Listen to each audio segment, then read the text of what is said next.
and I knew there was a bedfish back there. He was on a cypress tree. I knew it was a bedfish. And there's 3 boys fishing on the dock. They could not make the cast to get the angle on that fish. And those boys caught 2 or 3 in front of me, just little nice little keepers. And it was a little pocket, and I would have to go around. And I said, boys, do you mind if I slide around behind you right here for a minute? And they said, no, sir, go right ahead. Well, the first cast, I pitched over that cypress tree. My worm, my little rage cross swims off, and I catch the fish. And it's about a 2.5 pounder. And so that filled my limit out for a nice limit of fish. And the joy that those boys were having, they were 15, 16, 17 years old, is the greatest thing about fishing, and it's what inspired us to come on. So you can fish any level you want. You don't have to have the forward facing. You can be a pond fisherman, a small reservoir fisherman, a creek fisherman, and get the same joys that we do on a big lake. Absolutely. But I thank those boys very much. And they were like, wow, that guy's really good. Live mix. That means we better get to work. We in the mix. We ain't caught nothing in a little while. It has. Which I'm just checking this pocket and run around, hit that secondary point. And then we got to go back. Now, Patrick's the guy that probably showed us the power of this at Lake Fork. Yeah. 2 years ago. 2 years ago. 3 years ago? 2 years ago. 2 or 3. How little we're actually seeing.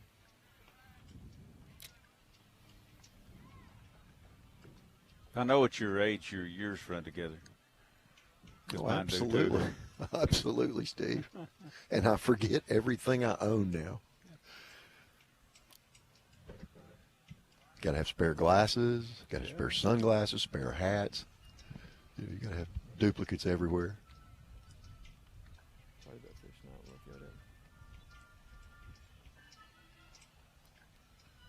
But Joey, the good thing about all that gray hair, you don't get jacked up too much. You don't get torn up about it. You know, you've been there, you've seen it, you've done it.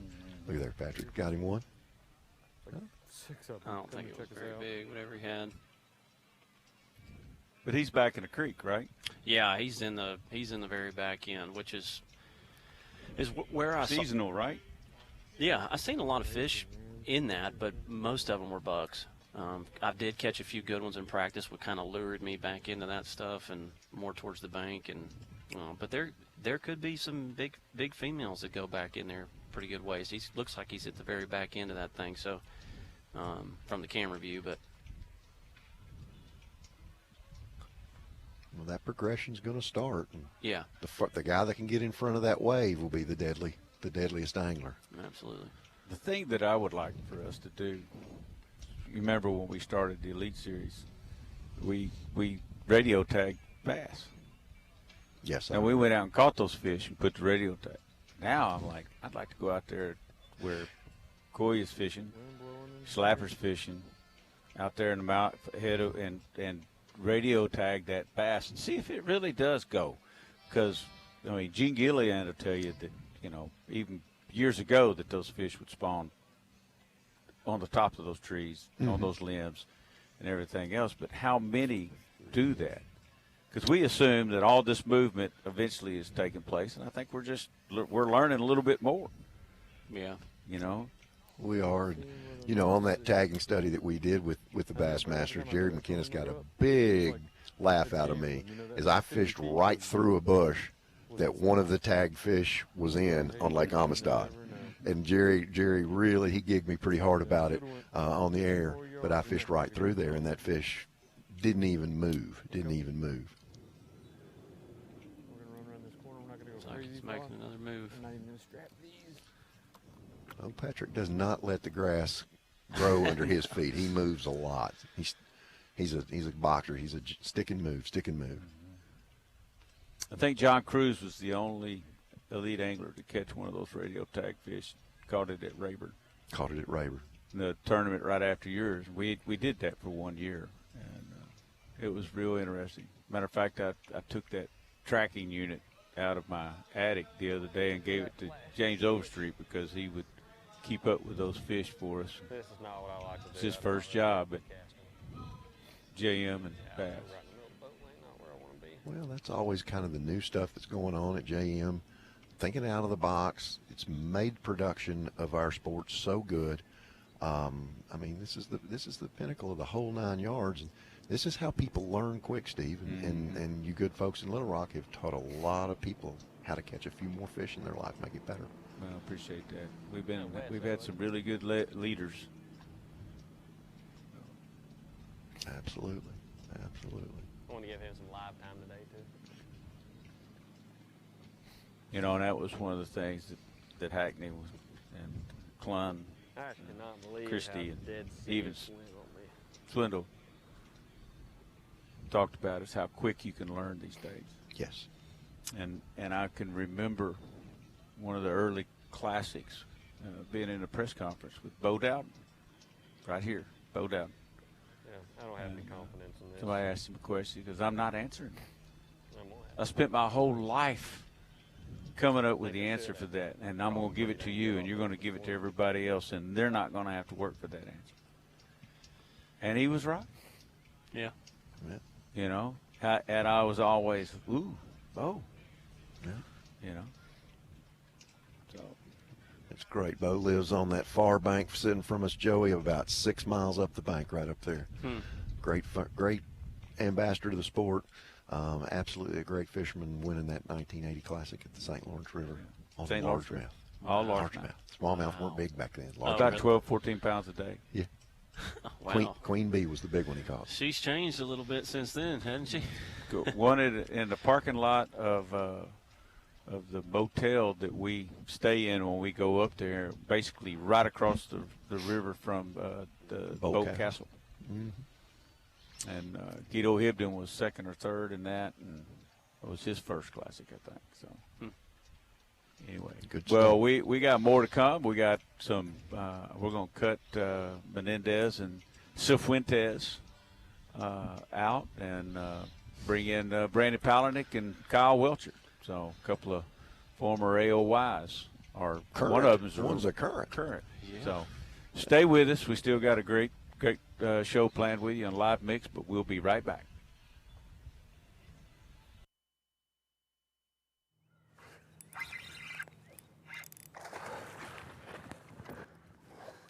We will start the class like that.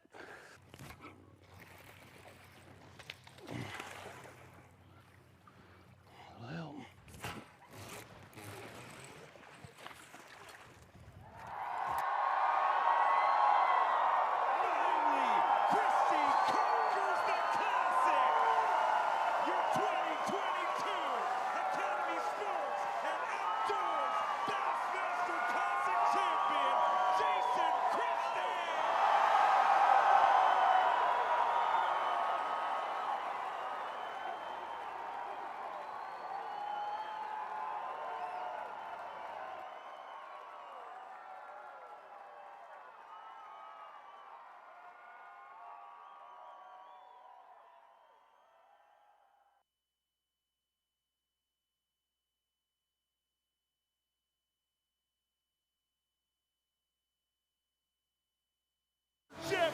Bass fishing isn't just a sport, it's a way of life. And today I want to talk to you about something more important than winning trophies. Hi, I'm Jeff Gustafson, 2023 Bassmaster Classic champion. Join me in supporting Bassmaster's conservation efforts. Scan this QR code to learn how you can make a positive impact. Catch and release isn't just a choice, it's a responsibility. For the love of the sport, for the weekend angler, and for a future Bassmaster Classic champion.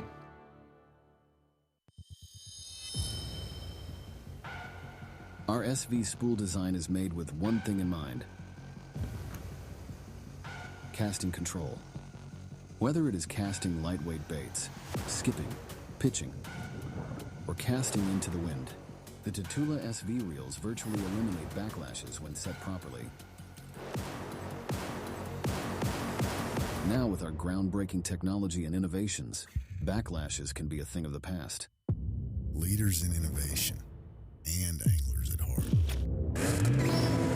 Lew's is founded on a rich heritage of building the best. 70 years of cutting-edge innovation with one goal in mind: to answer the call of passionate anglers who demand reliability, durability, and tournament-level performance. Deliver delivering the best for you to perform at your best, on and off the water. So we're not all professional anglers. We don't all compete on the biggest stage. But inside us all burns the same fire to be a champion. It's why you get out early, brave the toughest conditions, point the bow toward adventure, and put the hammer down. For whatever trophy or fish or memory you're chasing, count on a Mercury Pro XS outboard, engineered to deliver the speed and reliability you need to power the champion inside you.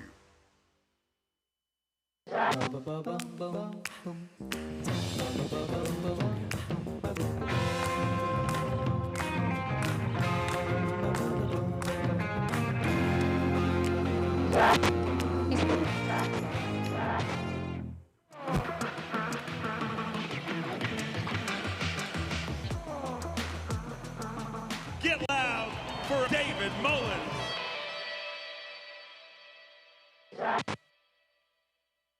The newest addition to the Basscat STS family is here. Introducing the Caracal STS, showcasing aggressive styling, paired with enhanced performance and a continued dedication to raising the bar. Measuring in at 20 feet 2 inches with an ultra-wide 96-inch beam and rated for a 250 to 300 horsepower engine, the Caracal STS boasts agility and speed and is finished with premium features to satisfy any angler. Basscat boats. Feel the rush.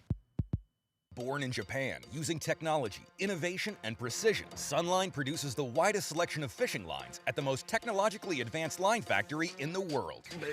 Manufactured at the strictest tolerances to produce victories at the highest levels of tournament bass fishing. From household names like Christie, Swindle, and Cruz, to young guns like Cook, Logan, New, and Welcher, they all trust Sunline to take them to the top of the leaderboard. Choose the line that will give you the strength to guarantee your confidence. Sunline.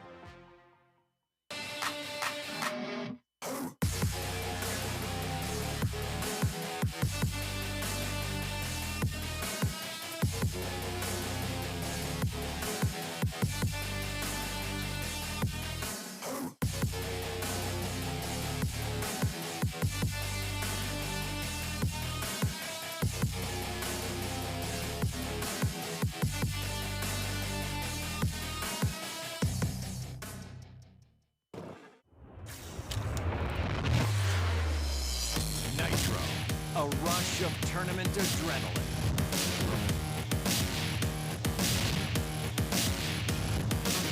Nitro, the choice of champion, where performance meets play.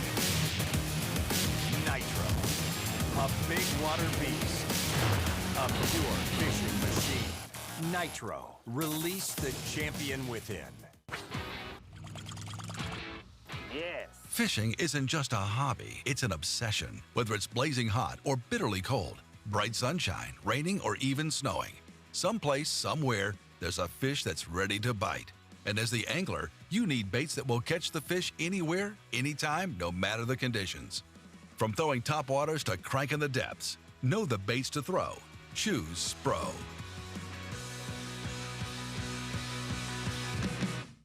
Think you know fishing? Time to prove it. Bassmaster has 2 fantasy games giving you even more opportunities to win. Play Rapala Bassmaster Fantasy Fishing and the Falcon Rods Bassmaster Drain the Lake Challenge for a chance to win some great prizes, including a $15,000 shopping spree at Bass Pro Shops, a trip to the 2025 Classic, or a fishing trip with Luke Palmer. Every tournament is a chance to win, and there's more than $90,000 in prizes to be won in 2024. You can't win if you don't play, plus it's free. For details, sign up and play all season. Visit BassmasterFantasy.com. When you go rogue, a top 20 playlist doesn't set the mood. You do. Rogue nicotine pouches. Great taste. No compromises. Go rogue.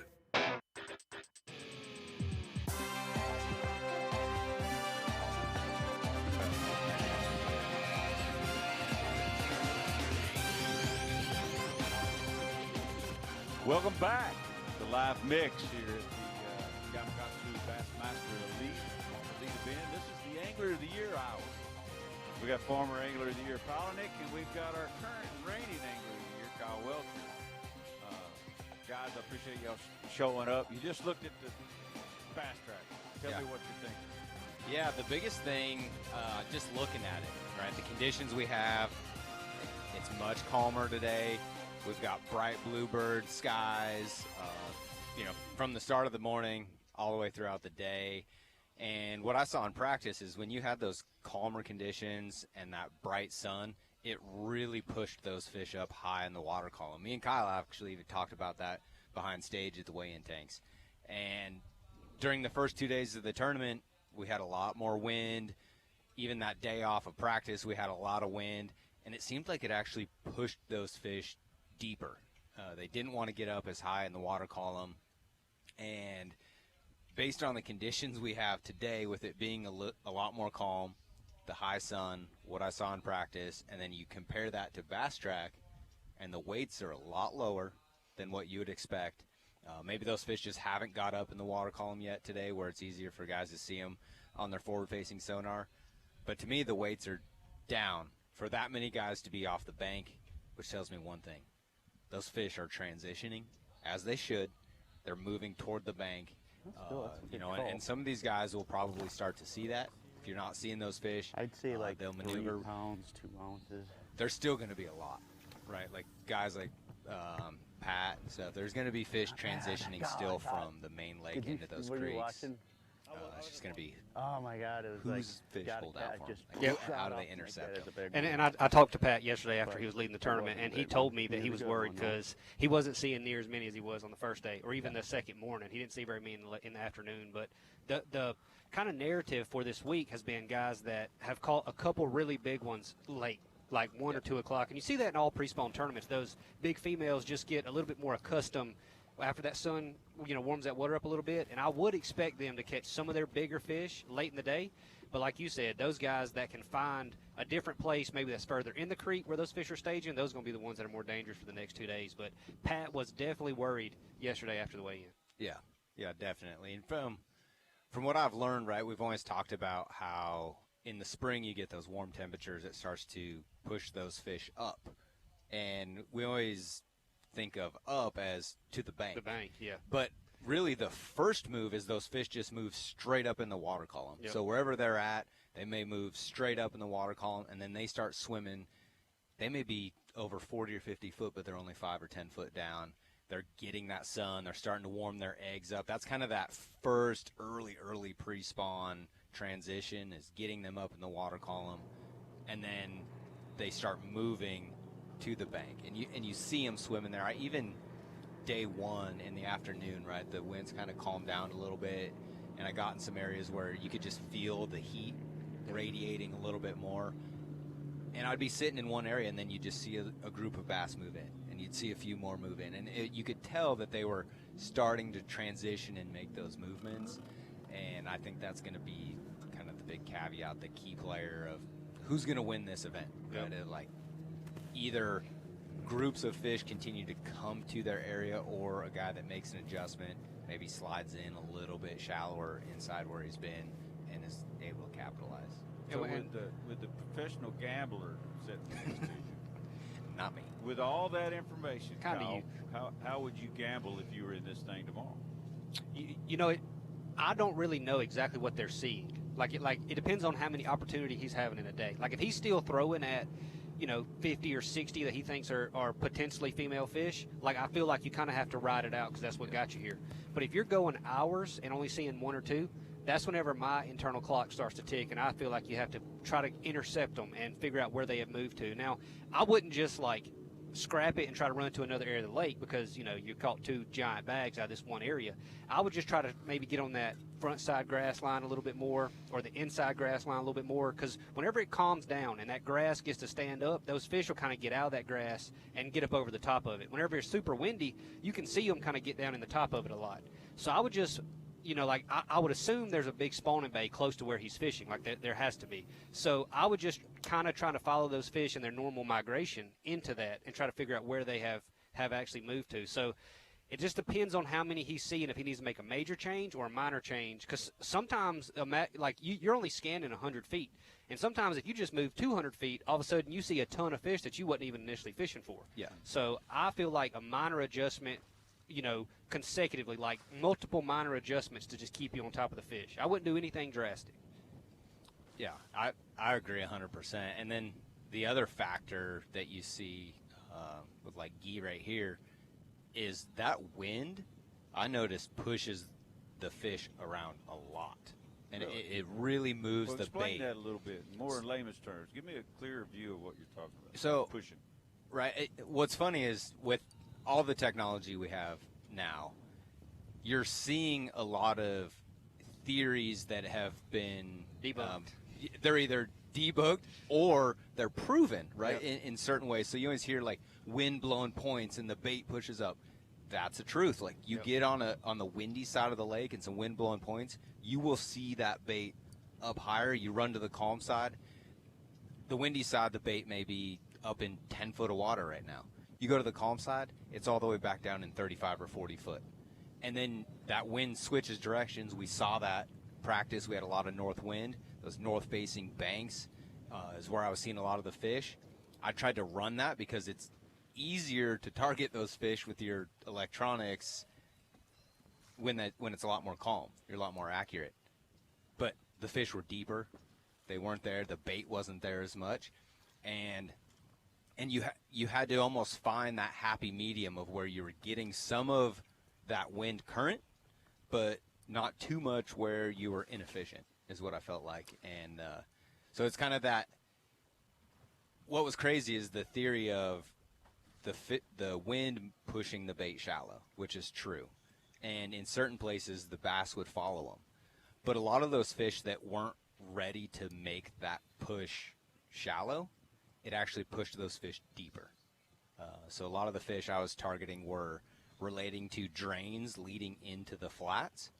And I felt like after that wind switched, and I thought more fish would be coming with the warmer weather, but the wind actually pushed them back out of those drains and more into the main channels in the deeper water.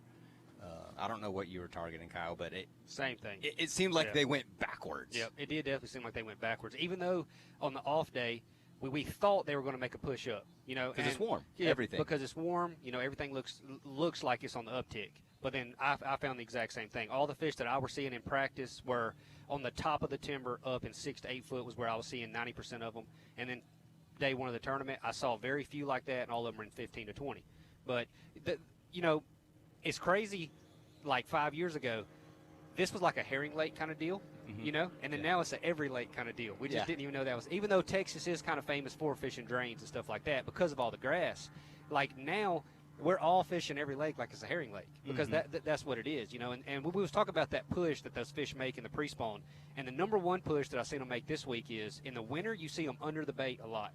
This week is one of the first times ever that almost all the bass are on top of the bait. And some will be right on top of the bait, or some will be way on top of the bait. But very few were underneath the bait this week. Yeah. They were all on top. And I think that's just straight, nowadays, a pre-spawn pattern. Yeah. Like it just has to be. But I agree 100% with the wind. It makes those fish get up, and it also makes them get a little bit more. It's almost like it mutes down some of their senses. As long as your boat's not slapping on top of them, it makes them where they're not quite as keyed in to your bait hitting the water right on top of them.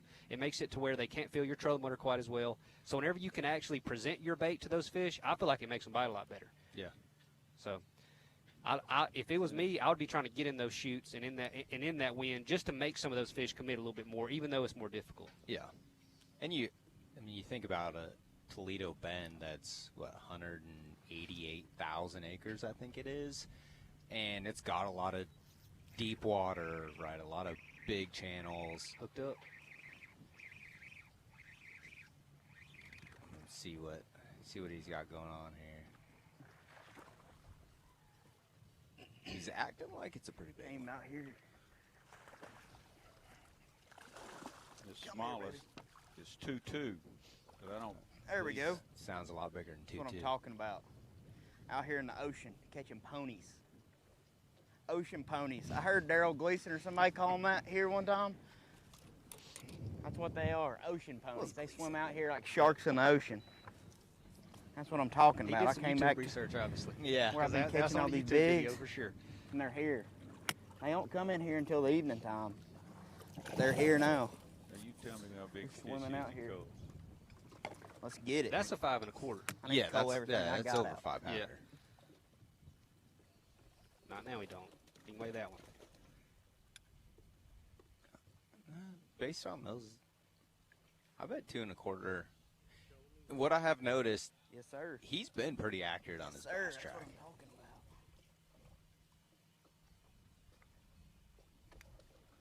One thing that the viewers need to pay attention to is boat positioning.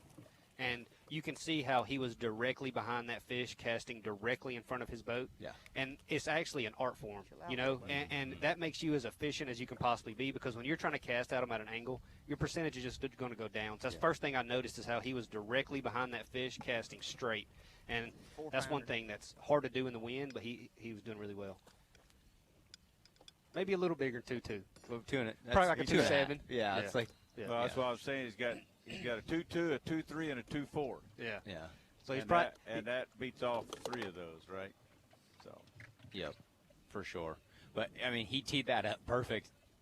Of what I was about to say, there's so many fish in a body of water like this that's this big, and there's so much spawning habitat and available cover for these fish. They don't all spawn at the same time. Or the same place. Yeah, or the same place. And so there's always fish Let's go, baby. off the bank. Let's always. go. They're still here. You know, whether transitioning both directions, out off the bank to the bank. And so you can get out there and find those bigger fish that just, they're not quite ready. Yep. It's not their time. You know, and you see that in bigger, deeper bodies of water. Yep. You know, Florida, because they're so shallow and flat, They're down here deep today. you get That those bait's real massive, deep. big waves of fish. They're out here real deep.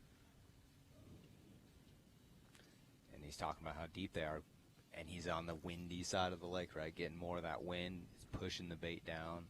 And you can see right behind him, those buoys are the boat lane buoys. So Yeah. he is straight wintertime fishing right now. Yeah. Like he is on the deepest schools, probably in that area, because he's fishing close to the boat lane. Like And he's main lake, too. Yeah. Oh, he's main lake, too. Yeah, So he's ultra deep. Yeah, like, I mean, it's where he's at right now, I believe, is kind of just a shallow bend in the main lake. It's or a deeper bend in the main lake, I should say. I mean, look, he's got his graph set at 45 foot, and we're not even touching the bottom. Yeah. So you're just catching a bit of it in the waves About there. So it's 50. probably 50 foot. Yeah. That bait's all the way down to 40 foot out there, 35, 40. Now, I saw some of that in practice where it would get those fish. You can see one right between that bait there. Yep. What's crazy is the ones that are under the bait, to me, are way harder to catch than the ones Big that time. are on top. Yep. It's almost like they're dormant down there. They're Yep. kind of just hanging out. Like that one on top of the bait that you see right there, that's the one that I'd be throwing at. Yep. But that bass isn't going to feed down. He's going to go down, get into the bait, and then Come he's up. going to feed up into It's it. unbelievable. It's the craziest thing. But it's really cool to watch and see those fish, how they do that. And I would bet where he's at, because he's so far out there and he's out deep, that's got to be his bait right there. Looks like a drop shot. Yeah. He must have just barely missed. Just Oh, right- no, it's dropping now. Now you can see his bait just started to drop. He's letting him drop at 10 foot. Fish saw it. He's tracking. And so you mentioned the point of him, if they get off like that, you're not getting them to bite. Right. If they ever back up off of it, Yeah. it's over. You brought the point of his boat positioning, being positioned into the wind.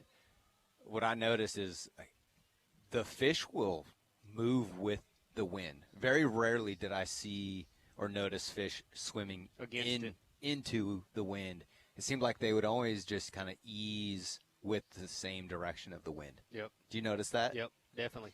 And I think it just, I mean, I guess it's just the path of least resistance for them. Yeah. You know, like they don't want to exert extra energy they don't have to. So Yep. it's got to be easier just to go with it. And then that allows you, with your boat positioning, let off the trolling motor, and you can keep that fish out in front of you and just kind of slowly drift back, and kind of allows you to give yourself multiple presentations. That's actually how I caught my biggest one yesterday. Yeah. Was I saw it, and it followed my bait at first, and it got to like 40 feet, So I just let the wind drift me backwards, and then I finally got about to like 50 or 60, and I caught the fish 4.5 pounder, which unfortunately was my biggest fish. But that's how I caught my biggest one, was the exact same boat positioning and letting the wind kind of move me. Yep. This is off topic, but I was doing some of this exact fishing yesterday, and you know those birds, the loon? Yep. I saw one go to 42 foot. 42 foot deep. In seconds, probably. Dude, it was instantly. Yeah. Like straight down to 42, get shad, and then go back up. Like, I did not know they could go that deep. Yeah. Wow. It's amazing how fast they are. They're super fast. Yep. That's impressive. And I might have to get out the what's half crazy head is to that get some of I'm these curious. fish. I've never even thought about this. They're in like How they regulate. Like, I guess they don't have an air bladder, but like, how do they They regulate have air in their body. Yeah, like how do Yeah. they regulate not getting the bends or something from that fast? That's a lot of pressure So I kinda- quickly. Yeah, I wanna it's go just got to through be first adaptation and over work through time. all All the ones that got affected by it are not alive anymore. Some viewers got to have the answer on And then I'll that. go I'm back curious through to with the know. big heavy head and try to pick off them deep ones. So that just shows that he's not initially trying to target those ones under the bait. Yeah. He's going to Yeah, go there's a back lot and of try to bait. maximize it. But Looks good. Because They've you got 'em- do get more bites they've the been lighter eating the in this- weight you can get away with. just across the board in bass Drinking. fishing. Yeah, but can efficiency tell is the also bait's one all part of like it. And a lighter weight scared and is scattered. you're going to show your bait to less fish throughout the course of a day. Yep. So you have to get a lot more of them to bite to boats out justify here when you're today, fishing ain't like they? this. Yep. And it's just a balancing act. Do you know what creek arm he's in? I don't think he's even in a creek arm. He's not even like at the No, mouth of one or no, nothing. like he's just out there on a hump or something. He's just south of this creek right here at Okay. Takeoff. He's Yep. just south of that on the Louisiana side, I believe. But he's there. We go. We're getting Okay. the image of. See, he's main lake. I was thinking he was down Okay, so that's in the that Indian little pocket Mounds. a little more. Oh, he is on. Is he on that side now? Oh, he's on the completely opposite side that I thought he was. I was thinking he was on this side. I ran into him yesterday, fishing some of the same water. Okay, so he's out there. That point right there is where I saw the loon go to 42 foot, which is probably a quarter mile away from where he's fishing. Yeah. But that is where I saw the most bait by far. Yeah, there's 1,000 fish between where you were and where Right, he is. absolutely. But they're not in all of it. No, they're not in all of it. Yeah, definitely a big concentration of anglers there, but also a big concentration of fish. And even though he is not around any blades of grass, zero grass where he's at, obviously, those fish, I believe, are still relating to the grass that is in Housen, 6 Mile, Indian Mounds. Yep. Those fish know, any fisher I've ever been to where you have a big, healthy population of grass in one part of the lake and not the rest of it, that seems to be the biggest concentration of bass. Yep. Throughout the course of years, like every bass in the lake Yep. goes into those creeks at some point in time. Yep. And if you watch these fish, I followed quite a few of them in practice just because I'm curious, and you would see those fish that are out there swim almost to the grass. Like, it's hard to follow them sometimes, but, like, if you follow them, you could see those fish swim. Like, it's not like some of these fish are only out there. I think they move around more than we give them credit. Like, so some of the, 100%. like, he's out in the middle of the lake, and some of those fish 2 days ago might have been up on that main lake point or Yep. further out into the lake. Like, they just swim around all over the place, it seems. And it may have changed, but if I remember right from what I was seeing in practice and stuff, there's a thermocline around 40, 45 foot, it seems like. Yep. Which is kind of where that bait looks to be stopping. Yeah, which is what we've always heard, right? Is that they'll sit right at that thermocline. It's kind of a big Texas thing. So what are the fish that get below the thermocline? He is deep. Like catfish or drum or something? Because They I gotta see be. them down there sometimes, and I've never knew what they were. Never even really tried to catch them. No, but you it's- just see them sometimes. It's got to be catfish or something. I really don't know. Yeah. I don't know what they'd be. I mean, who knows? They might be bass. One thing that you notice is he's getting a lot closer to the fish than I was trying to in practice. Like a Yeah. lot of the ones he sees be casting at are 40 feet or closer. Yep. And that just shows that he put his work in practice and found fish that are not as pressured. Because if you get down there in those lakes like Howson and 6 Mile where they're getting a lot of pressure, I don't think you can be as successful getting that close. Like even in 35, 40 foot? I was not that successful getting that close anyways. So I thought I saw a group of 2 or 3 of them somewhere there, but I love watching how other guys scan around and look. There's a lot of fish up above the bait, So but you can explain that. tell. I mean, he's moving his trolling motor to the right and left, right? Right. now. Yep. For those of you who aren't acutely aware of this process. Yep. So your forward-facing sonar shoots out in a beam, and it's like a narrow triangle as it goes out. So you're constantly panning right to left. You know, every time you move 10 or 20 feet, you pan right and left to kind of see what has swam to you or what you're kind of gaining on. And then from there, it's literally kind of an art form of leading the fish. It's really like a quarterback, passing to a wide receiver, except this wide receiver is not trying to catch it nearly as bad. But so you have to lead the fish and make sure that you don't spook the fish, and that fish sees it from just far enough away and always above it that fish tries to make an aggressive action towards the bait. And then as soon as that fish makes an aggressive action towards the bait, then it turns into a cat and mouse game of sometimes there's a pace you have to reel the bait away from it, to get that fish to trigger. And then sometimes whenever you're super deep around bait, a lot of times those fish will kind of just look at it and then bite it. But you see that a lot more whenever it's really, really cold. On a warming trend like this, I would assume it's a cat and mouse game where he's getting the bait close to him, getting their attention, and then kind of reeling it away from them to get them to chase it, and then kind of slowing it down and letting them kind of run into it and eat it. So he's just kind of looking left and right and then trying to gauge how he wants to lead the fish and how fast they're swimming. With the shad, which are those blobs that right. are coming up like Play-Doh blobs or whatever, and then a few moments before the lines, the straight lines he didn't focus on, those are trees. Those are timber. Yep. That's all timber. So I mean, a lot of people are very unaware of these. I'm actually one of them. I mean, I know some of that, but and he's probably done it enough and looked at his graphs enough that he can identify, within reason, different species based on how they're moving or the shape of them. Trees. And you can see it looked like there was one on the backside of a tree there potentially. Sometimes you'll catch glimpses of a limb, but it looks like there's a high one up there. Yeah, it looks like it's there's like a high around 70-ish foot. Yep. I thought I could see one. It's really tough, though, in the timber because if that fish is directly behind the timber, it'll block the beam. Yep. If they're close to it. You won't see him until you kind of get around him and then scan back a little bit, and then you'll see him. You're like, how'd I miss him? Well, he was behind the tree. And so there he is right there now at 35, at 30. Yep. And so, like, if it was me, I would be throwing at that 100%. fish. And he's not, so I don't. But we're sitting here today, so. Exactly, and I don't. So I'm curious what's going through his mind if he sees that and what tells him, no, I'm not going to throw at that one, because I would have been like stopping, trying to get an angle, casting on that one for sure. I would have too, and sometimes it's kind of an instinctual thing. I know we're looking at technology, but it's still your instincts of you're really trying to catch prey. The bass being your prey in this, so like we've all fished down through there, and you see one you throw at, you see one you throw at.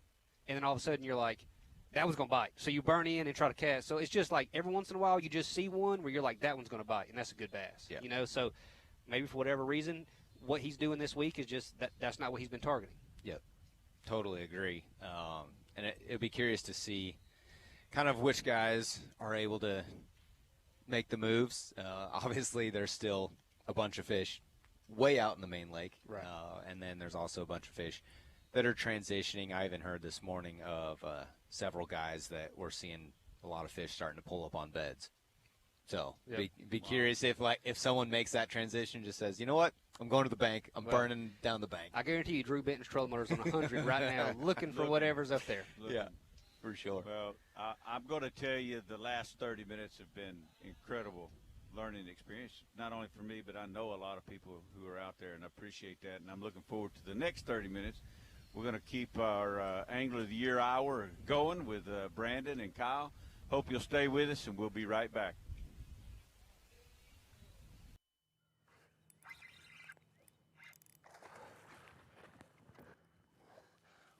start the class like that.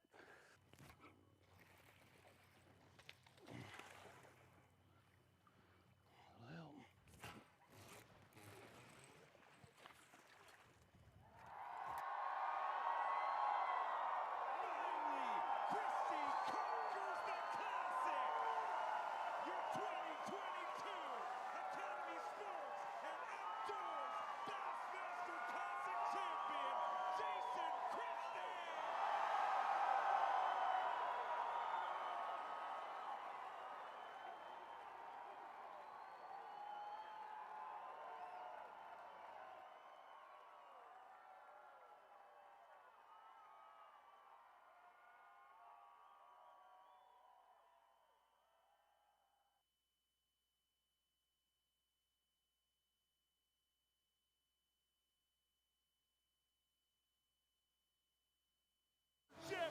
Bass fishing isn't just a sport, it's a way of life, and today I want to talk to you about something more important than winning trophies. Hi, I'm Jeff Gustafson, 2023 Bassmaster Classic champion. Join me in supporting Bassmaster's conservation efforts. Scan this QR code to learn how you can make a positive impact. Catch and release isn't just a choice, it's a responsibility.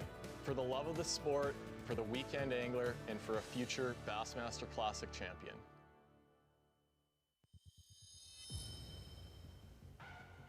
Our SV spool design is made with one thing in mind: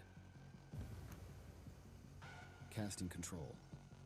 Whether it is casting lightweight baits, skipping, pitching, or casting into the wind, the Toledo SV reels virtually eliminate backlashes when set properly. Now with our groundbreaking technology and innovations, backlashes can be a thing of the past. Leaders in innovation and anglers at heart. Lew's is founded on a rich heritage of building the best.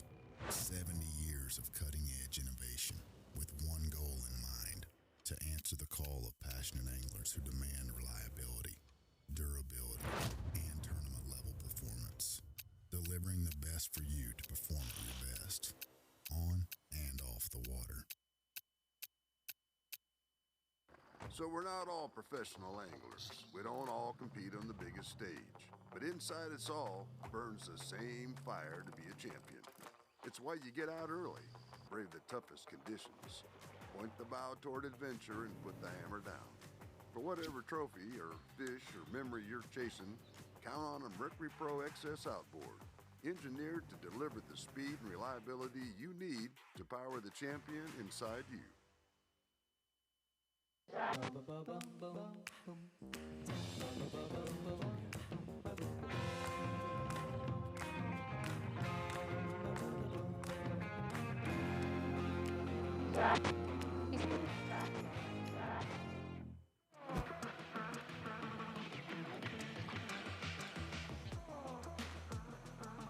Get loud for David Mullins.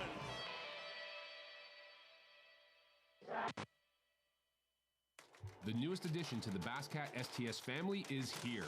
Introducing the Caracal STS, showcasing aggressive styling, paired with enhanced performance and a continued dedication to raising the bar. Measuring in at 20 feet 2 inches with an ultra-wide 96-inch beam and rated for a 250 to 300 horsepower engine, the Caracal STS boasts agility and speed and is finished with premium features to satisfy any angler. Basscat boats. Feel the rush.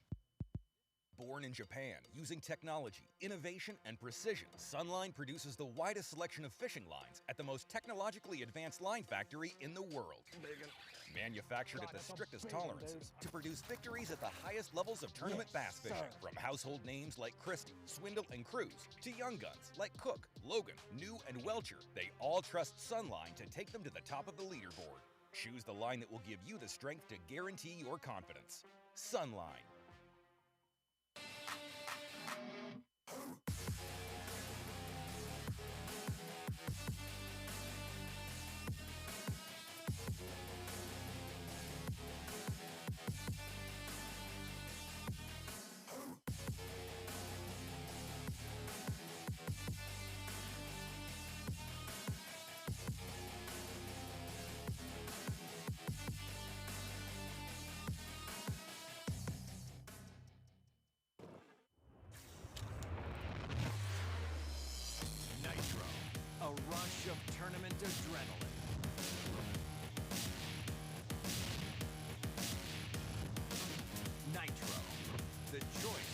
champion, where performance meets play. Nitro, a big water beast, a pure fishing machine. Nitro, release the champion within.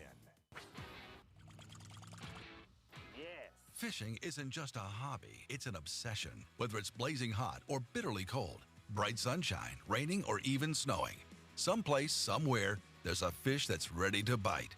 And as the angler, you need baits that will catch the fish anywhere, anytime, no matter the conditions. From throwing topwaters to cranking the depths, know the baits to throw. Choose Spro.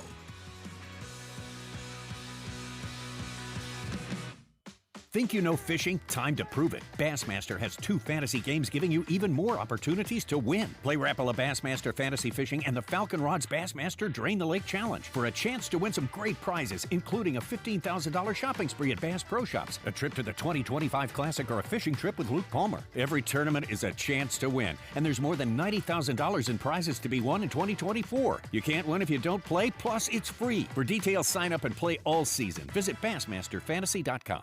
When you go rogue, a top 20 playlist doesn't set the mood. You do. Rogue nicotine pouches. Great taste. No compromises. Go rogue.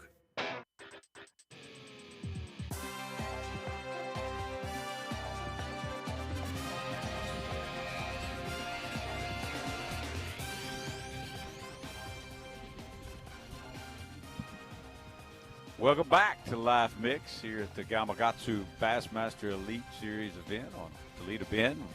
Angler of the Year Hour continues with Brandon Pollock and Kyle Welcher, and we've just been learning all kinds of stuff from you guys, and I just hope we just continue to do that. So I don't know. I mean, not a lot has changed. We still got pad up there. The one thing that has changed from today to the other earlier days is there's not this. There was a heavier action early. There was a more all day. I mean, it started picking up this time of day. Yeah. Yesterday and the day before. If you look on, didn't y'all see that? Yep, definitely. And if you look on Bass Track, like Patrick Walter's last catch, 12:37. Chris Johnson, 12:35. Alex Weatherall, 12:36. So they're starting. Blaylock, 12:35. This is within the past 5 minutes. There's 4 people in the top 10 that have coiled in the past 5 minutes. So I know for a fact that this is true. I just don't know what causes it. But there are incremental feeding, like minutes, that happen throughout a lake. Not just like one creek arm, but throughout an entire body of water. I don't know what causes them, right? But there are incremental bite windows that guys will all of a sudden start catching fish within a 5 to 10 minute span, spread out across the lake, and then it may be dead for hours. I wish we could get that schedule before we got to the lake, Yeah, because I seem to be 100%. driving every time they're biting. Yeah, 100%. That would be nice to have. But it's 100% accurate. Like I've talked to Ronnie Moore about it, and he's tracked it. He said the same thing. Like the 2 biggest fish of the tournament will be caught within 2 minutes of each other, 30 miles apart. Oh, back in the day when we had the classic that Van Dam won. Which one? At Yeah, New that's what I was Orleans. thinking. No, I'm fixing to say, which one? At New Orleans. Yeah. So I set up in a house trailer at the ramp at Bayou Signet, and I had a telephone for every cameraman that was out on the water, and I'd have to feed the information to the live crew or the television crew as the catch was. So when a guy would catch a fish, they would call me, and I would sit there for an hour, almost asleep. And then within a 3-minute span, every phone would ring. And they would be in Bayou Black, Venice, Bayou Signet, Delacroix. It didn't matter. Yep. It was just boom. Was that a tidal fishery? Yeah. It was. It was, but there was all different tides. It was actually some on the west side of the Mississippi and some on the east side of the Mississippi. Yeah, so someone could be at high tide in Bayou Black and someone's at dead low tide in Venice. Yeah. Right. Because you're 3 or 4 hours but away they're from biting each at other. the same time. Yeah. It's unbelievable. So I don't know what that variable is. Like what changes that much in a body of water, right? to create that. Yep. I don't know what it is, and it's not like it only happens 2 or 3 times a day, right? Like you get the solar lunar tables that have been in Bassmaster magazine forever. It's not just those heavy feeding window times that they give you. It's incremental times throughout the day, and it's always different. It's not always 12:35. No. You know, sometimes it's 2:54 and they're biting. You got to be back at 3. Yeah, it'll be different day to day. But there's a common denominator there somewhere that causes that to happen, because I've seen it all over the country, and it happens every day, all over a body of water. And it's just interesting that you brought that up looking at Bass Track. Like all of a sudden there was a feeding window, guys capitalized, and those are ones that got put into Bass Track, right? So ones that guys kept. There was probably a lot of other anglers that got bites that didn't get put into Bass Track. Right. Well, there is some of that, because fishermen sometimes just don't want the truth to be known. Yeah. As far as fish being caught? Or as far as their weight. Well, so yesterday I was fishing relatively close to Fujita, right? Yeah. And I tried to run through the boat lane, and there was had to be over 30 boats around him, you know? So whenever Patrick Walter sandbags by 10 pounds, that's a little piece of it, you know, as he gets to be in an area and be able to move around and not have – because, I mean, there was 30 boats and 10 of them were fishing, you know, really, really close to him. And it's a public lake. That's fine. I mean, I wouldn't do it, but it's fine. And, you know, that's kind of part of it also. No, I know. Patrick has said that. He said, well, he shows up yesterday with 20 pounds on Bass Track, weighs in 30. I'm like, you know, I gave him a good, like, fatherly, what the heck, you know? But how many of those have you given? He goes, man, if I start putting all this stuff in here, then I'm going to have all these people show up. I'm like, they're not going to know. He said, somebody will see me and tell them all. 100%. Yeah. Yep. You know, and I thought, well, you're right. Because nobody knows. There's no map, but people know. Well, especially whenever you're in 3 of the most well-known areas, which are where most people are. You know, that's where the boats ride through and they can find them, you know. And I mean, it's fun, though, to have a crowd when you're catching them, like big time. So it's fun, but you got to think about it's a 4-day event. Yeah, right. And even if none of those people are fishing, it's not like he's fishing a singular brush pile or a singular point. You're moving around, you're looking, and just the presence of the boats can affect those fish, right? They're not going to want to cruise up where they're easier to target and things like that. And then everyone wants to turn their forward-facing sonar on and look also, you know, and that causes interference, you know. So you need everybody watching to have their forward-facing sonar off, their side imaging off, you know. So it's a lot to manage. Pat talked about that yesterday, and just all the lines that he had to, you know, the static lines. Yep. That, you know, that he had to deal with. Yep. Yeah. And I guess that's tough. Yep. Yeah. This is crazy. I just looking at what you had just mentioned, right? So Kioya just caught a 6-pounder. Oh, wow. At 12:45. At 12:45. So this is just in, I'm going to go down to the top 11 here. So we have 12:45, 12:37, 12:35, 12:36, 12:35, and 12:38 are all last fish catches from in the top 11 that are in Bass Track, help the anglers out in their catch rate. Less than 5 minutes, essentially, or and 5 minutes. That's or less. half of the top 11. Yeah, you know, and you're talking, you know, some of them are 2 pounds, 3, 3.5, 4-pounders, 6-pounder. Bass Track 3.5 sometimes are good ones though.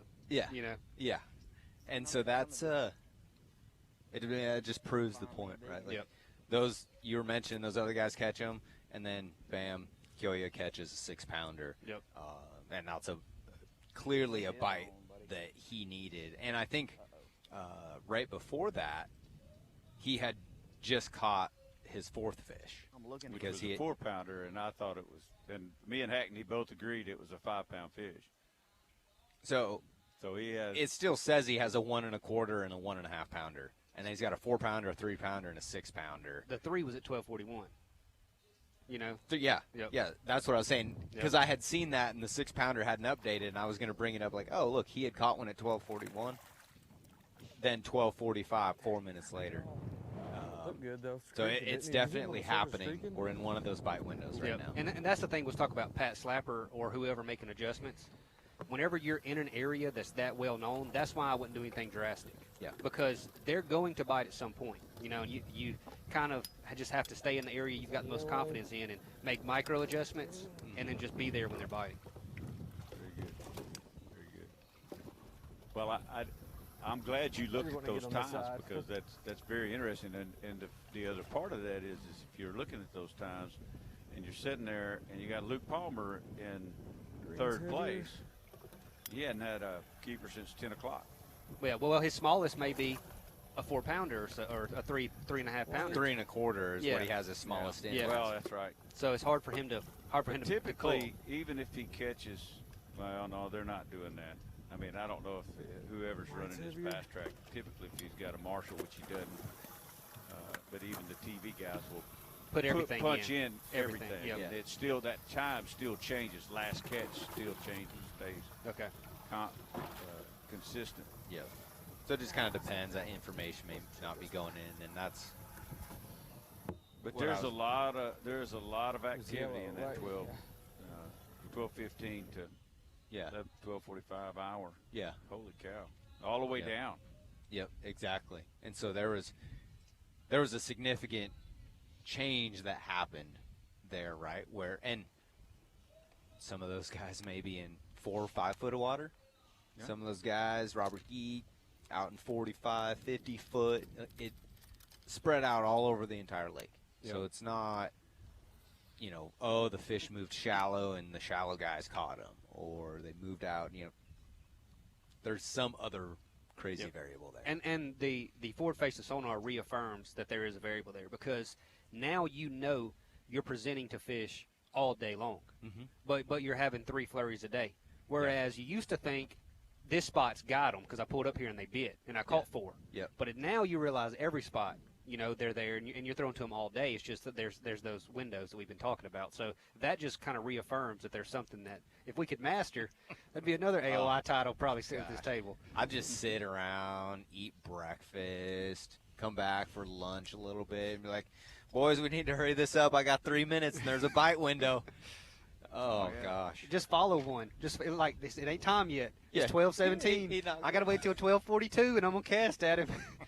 Go somewhere and, hey, I'm at the bridge. Can you bring me a pizza? Yeah. You got 42 minutes before I got to be fishing again. Yeah. So instead of waiting until you had 40 pounds in the box. I feel like Koya does that anyway. Well, he sits on the same fish till it bites, it seems. Yeah. He's good. That's one of those things where he has so much confidence in what he's doing that I feel like his patience level is more than everyone else. Yeah. As far as individual fish. And I've never been in the boat with him. I don't really know. I know he's super secretive. But I know he moves a lot whenever he's looking. But it seems like he has so much patience. And that's one thing that if you don't have that much confidence, it's not possible to have that much patience. Yeah. You just can't. So that's what makes him so dangerous is he's fully committed. And he's got that confidence to make it happen over the course of 8 hours. Yep. And so I'll bring up an interesting point that just came across my mind is you hear a lot of chatter of, like, would he be any good without forward-facing sonar? Right? Like, that gets brought up a lot because he has done very, very well with it in his short amount of time on the Elite Series. I met him and his brother in Japan in 2018. That was before they had Live Scope or Mega Live or anything. It was before they had forward-facing sonar. And everybody that I talked to said that him and his brother were the next big thing in Japan. Right. And they were really young, right? They were still teenagers then, I believe. But they had something that was different than everybody else. Right. Yep. And so, yes, he has capitalized on the technology. I fished with him after St. Lawrence River last year, and all he wanted to do was go frog and throw a chatterbait and a spinnerbait and flip. Because that's what he likes to do. Right. But he's also a competitor, and he likes to win. Y'all went through your registration, and then we went through your boat check. Everybody had to do a boat check at this tournament, first one of the year. And when he came through, he was asked, he said, what are you going to do if they, outlaw forward-facing sonar, and his response was, colloquially, hey, I can do whatever and catch them. Yeah. Says I will do what I have to do and catch them. Yeah, he's using what's available as for long him. as it's even. Yep. I can still compete. Well, one thing that is, evolving is he has a ton of work ethic. You see that with a lot of the young guys. Taku's the same way. The guys from Japan, they spend a lot of time pre-practicing, And now with the technology that we have, pre-practicing is more important than it's ever been before. Understanding those little places on the lake where the fish get, they're more important than ever, because it used to be about pattern fishing. And now fishing is a lot more about milk run fishing. So you're seeing that with a lot of the success that the young guys are having is it comes straight from work ethic and putting in the time beforehand. So when they get to a lake, they've already kind of got it mapped out, because we're doing way more milk running now than we've ever done before. Like it's not pattern fishing anymore.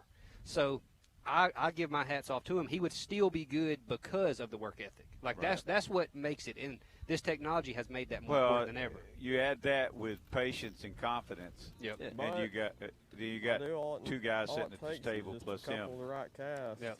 So who are we looking at? Sound like Jordan. I can't see him, but I can hear someone. Jordan Lee. We can't see Jordan Lee on the screen here. Jordan Lee's.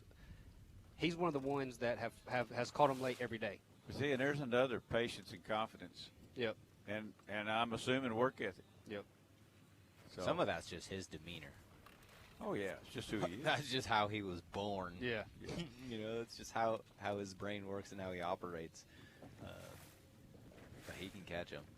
There's no doubt about it. And that, at the end of the day, that's what is the case most of the time. Yeah. Like, to make it to this level, you have to have a crazy good work ethic, and then you have to have something that's just a little bit different, because it doesn't matter what technology you have on your boat or don't have. If you either have it or you don't have it. Right. If you're going to make it all the way to this level. Now, you can compete in some of the lower levels, but at this level, you just can't compete if you don't have it. And having it is not a secret bait. No. We're all sponsored by different products. It's all between your ears. It's all between your ears, every bit of it. Yeah. Yeah, that's the crazy thing. I mean, don't say that out loud. I mean, you still got to have baits, but you got to have. But I mean, I've had that argument for years.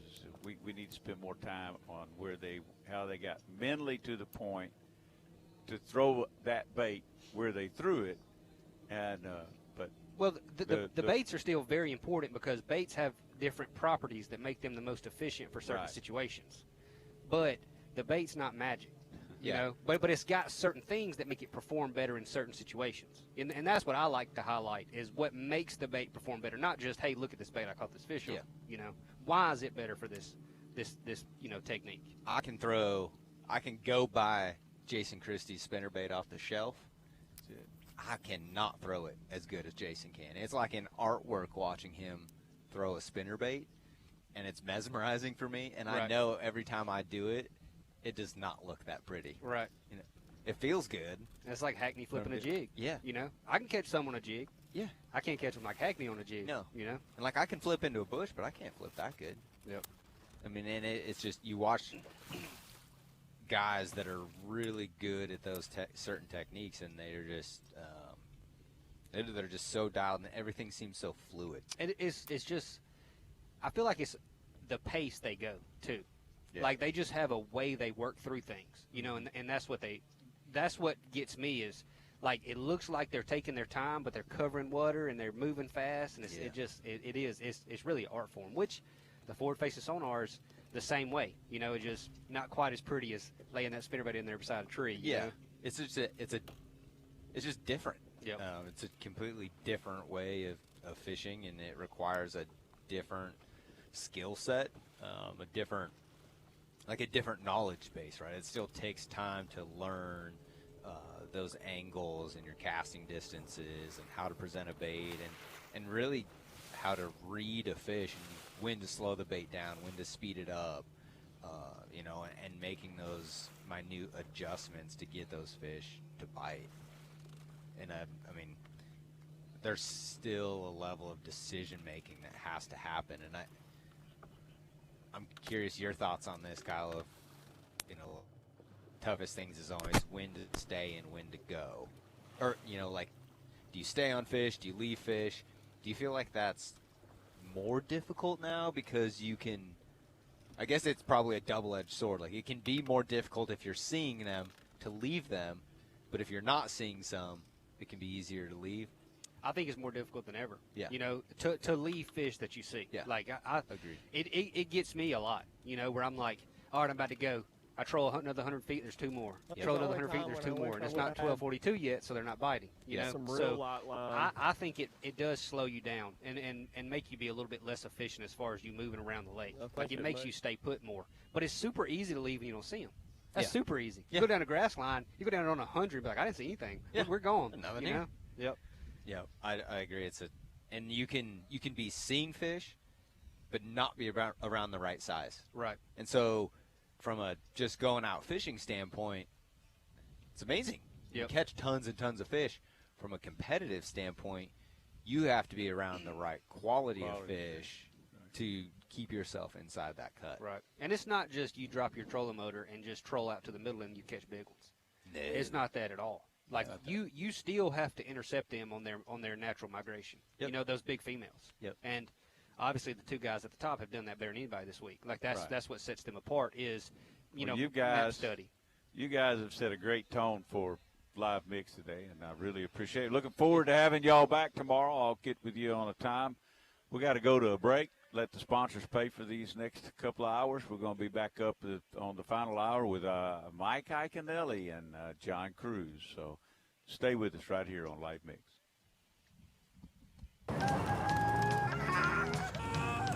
Introducing the most powerful Tacoma ever. Shut the front with door! the shut the front door handle. Also known as the Seriously Raw handle. Or the whoa handle. And even the No Me Gusta handle. Standard on the all-new Toyota Tacoma. We believe in bass fishing, but we believe in bass catching even more. We make products for hardcore anglers. We design, build, test, and redesign until it's right. We cut our teeth on 15-pound fluoro and 30-pound braid. We only admit to bleeding when we get bass done. We're here for serious anglers. We are serious anglers because those of us that earn this badge are untouchable. We are Bass Mafia.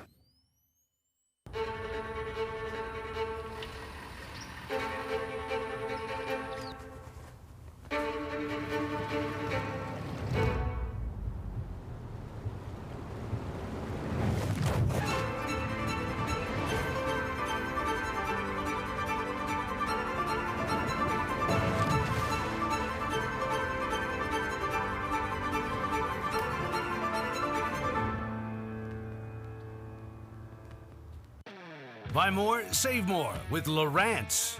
Are you ready to take your fishing to the next level? Get a huge rebate of up to $4,000 when you purchase selected gear from Lowrance and a whole range of leading marine brands. Scan the on-screen code or visit Lowrance.com to level up your boat today.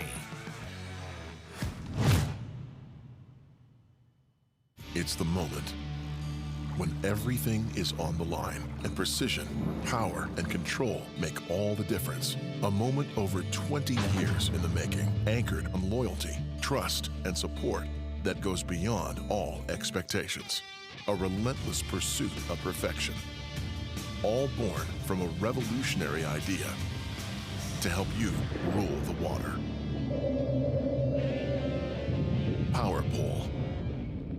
A lot of our customers are guys that are sitting in a takeoff every Saturday morning and using their AVX as a platform to go win some serious money. This is not your grandpa's old aluminum boat. Of course, with the Vexus, I was expecting a good ride. I was not expecting to be as smooth as it was and as quick out of the hole. It comes out of the hole like butter. It shoots just like a bullet. It takes waves amazing. You can't tell the difference between a fiberglass and an aluminum. It's a boat that's going to surprise the heck out of you.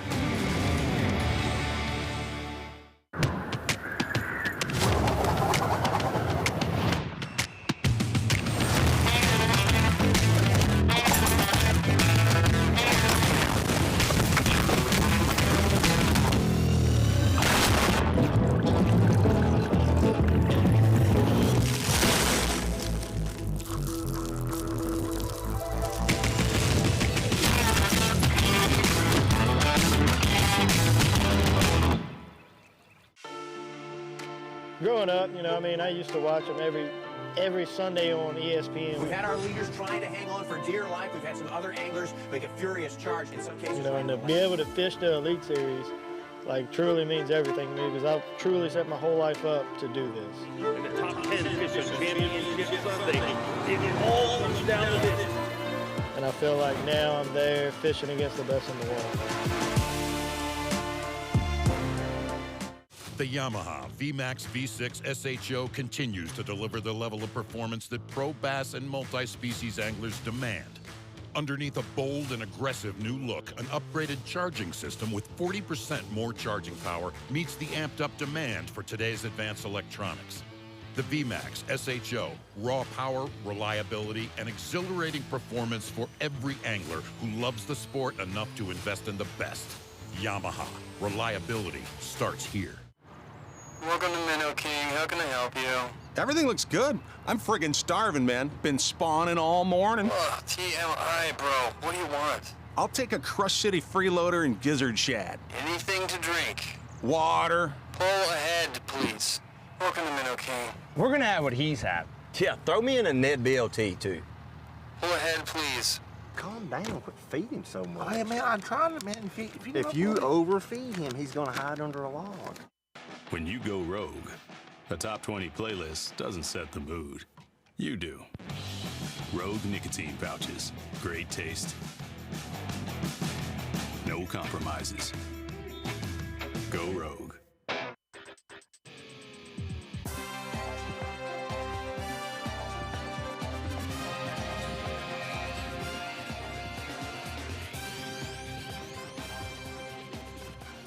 Welcome back to the Gambagatu Bassmaster Elite Series event, the live mix show, the Angler Show with a very special gift. Not talking short but special, I'm just talking really, really special. Mike Iaconelli and Johnny Cruz. Hello. Hello. This is a weird feeling. I love being here with you guys, and I hate being here with you guys. I just thought I want to say that. I completely agree, Michael. Why don't y'all explain some of these feelings y'all are having all of a sudden? So the audience to know. I know why you're saying that. Yeah, this is it kind of goes back to that deal when you see football players show up to the post-game press conference, and they're being very short with the reporters, and they're giving, really crappy answers. Yeah. And it's the heat of the moment, man. Those guys just went out, and they put all their preparation, all their work into it, and they put all this energy and time and effort, and then they got their rear ends handed to them. Yeah. And then they're supposed to ask some, redundant question and answer it like they're professionals. Dude, there's so much emotion still going on. Yeah. You just can't even explain what that's like. So when I see those guys in those post-game press conferences, kind of being short with the reporters, I'm like, yes, you tell that guy. You understand. You tell that guy where to go. Yeah, you understand. But, yeah, that's kind of the feeling here. It's such an awesome, tons of huge fish. It seems like either you figured it out or you just missed it. So going to one of the guys that didn't miss it. Yeah. Well, this Kioya. Yeah, this is a great example of, the sport is changing. And I won't take the negative spin because there's enough people doing that. But the sport is changing. It's very, very hard to keep up with. Yep. I'm in a weird place because I'm at the end of my career, and I know I have to embrace this, but I don't want to. Right. Yes. I honestly believe people say, forward-facing sonar has been making average fishermen good since 2017. I believe that statement, but I don't want to. I want to be able to do this. I want to be able to compete with these guys. I don't have to love that the sport is going to this, but as long as I'm competing at this level, I have to embrace it. So I need to get better at this. It's probably not the most enjoyable thing to watch. I can tell you really get an appreciation on how many dumpy butts the pro anglers have. Right, they should have better support in their rear end, in the pants department. A lot of those guys aren't working out. John, you work out a lot to get rid of that dumpy butt. Now, of course, he's not one. He's got that physique. you He's know. got tight pants. Once he takes the jacket off, he'll show it Right. off. Well, he wears a 27 pant. So, yes. But for most of the guys I've been watching this morning, very dumpy butt, very dumpy buttocks. John, what would you recommend for those guys if they're going to go back and watch this and they don't want to have that dumpy butt? What would you recommend? Sure. So running would help Right. that. That would be a first start. What about squats? Squats, definitely, as far as weights and resistance training. Squats and then straight leg deadlifts really help to grow the buttocks. Gotcha. Gotcha.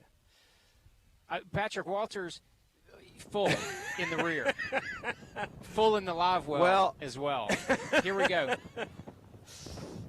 Let's see what Patrick has got up his sleeve, man. I'll tell you a quick story. I was getting ready to check in yesterday, right before weigh-in. A boat comes in. There's like not a boat within a quarter mile of me. He sets down 200 yards to the left of me. He's on his trolling motor, scoping and looking for fish. He goes up. I told my marshal, I was like, I don't even know how he can see anything. He's going so fast. Next thing I know, I look up, and he's bowed up on one. He holds it up. It looks to be a 4 or 5 pounder. Like we're gonna be eating hot And dogs he tonight. looks in his live well. He's holding the fish up, and then he just tosses it over the side. And I told my marshal, I was like, yeah, he's just got a really big bag. Yeah. And sure enough, he brought in that dirty 30 yesterday.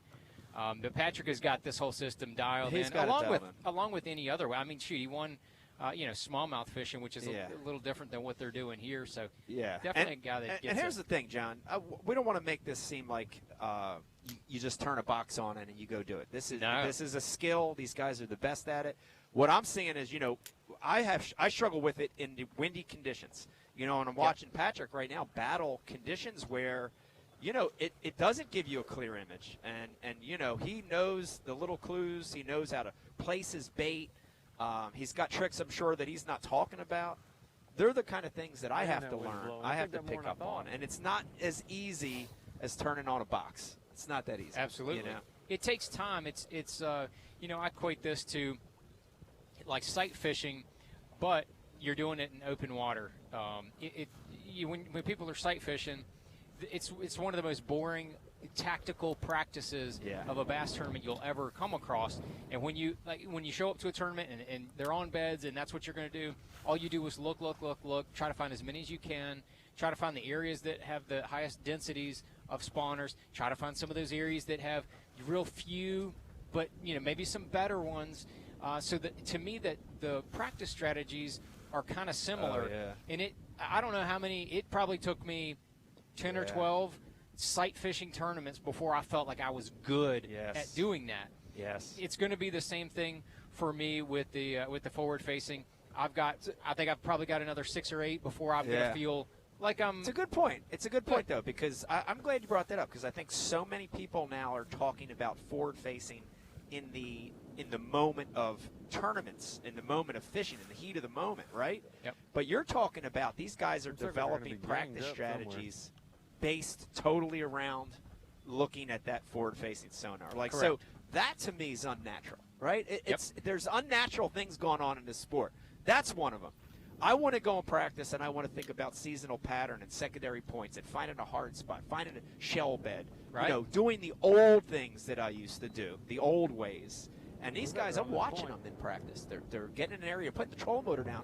It looks like they're zigzagging with the trolling motor as fast as I can see, and they're just scanning, they're looking, and they're developing an entire system based around forward-facing sonar. So again, another thing that I need to learn, another thing that I'll have to get used to changing and adapting to that.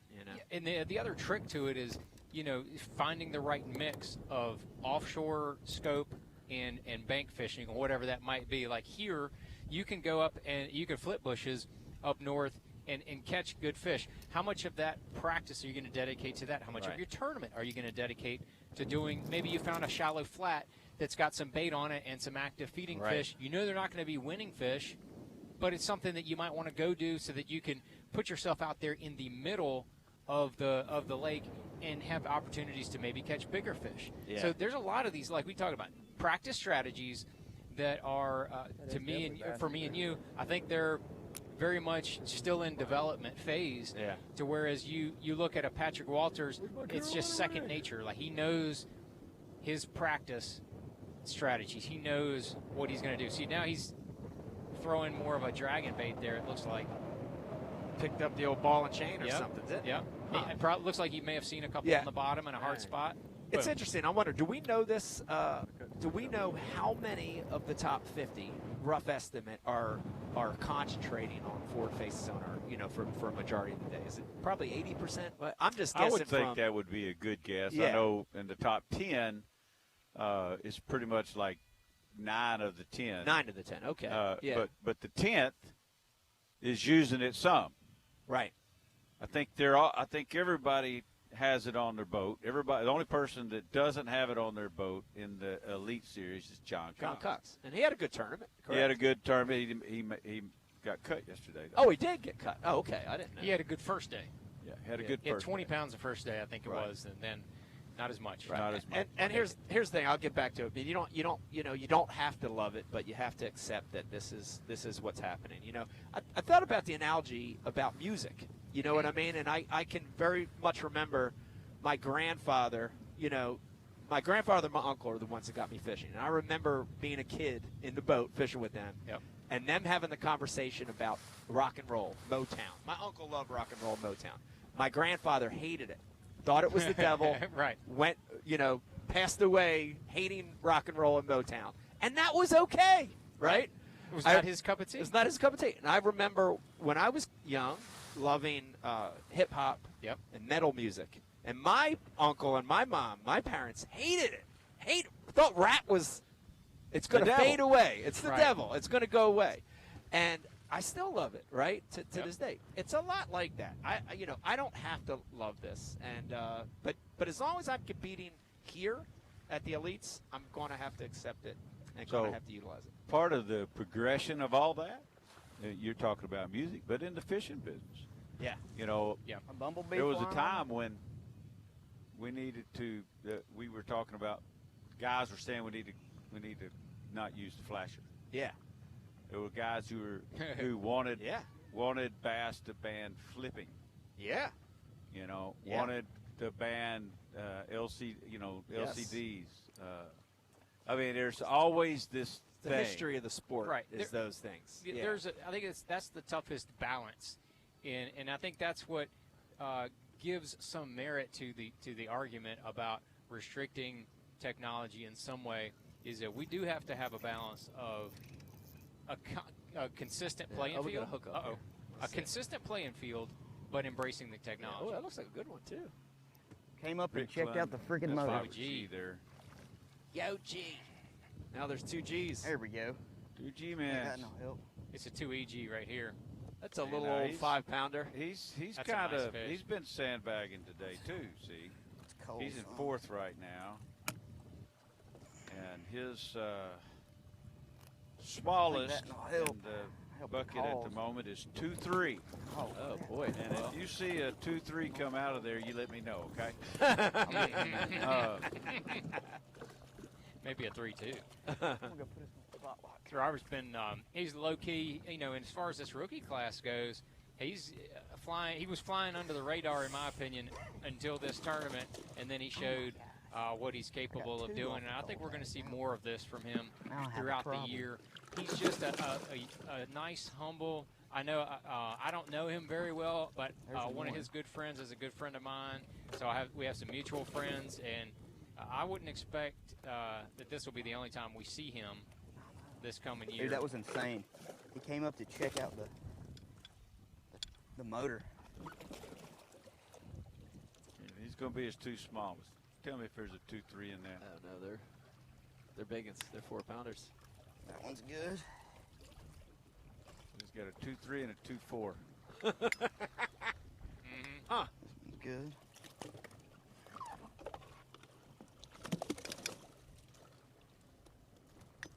Yeah, they're big ones. This one's good.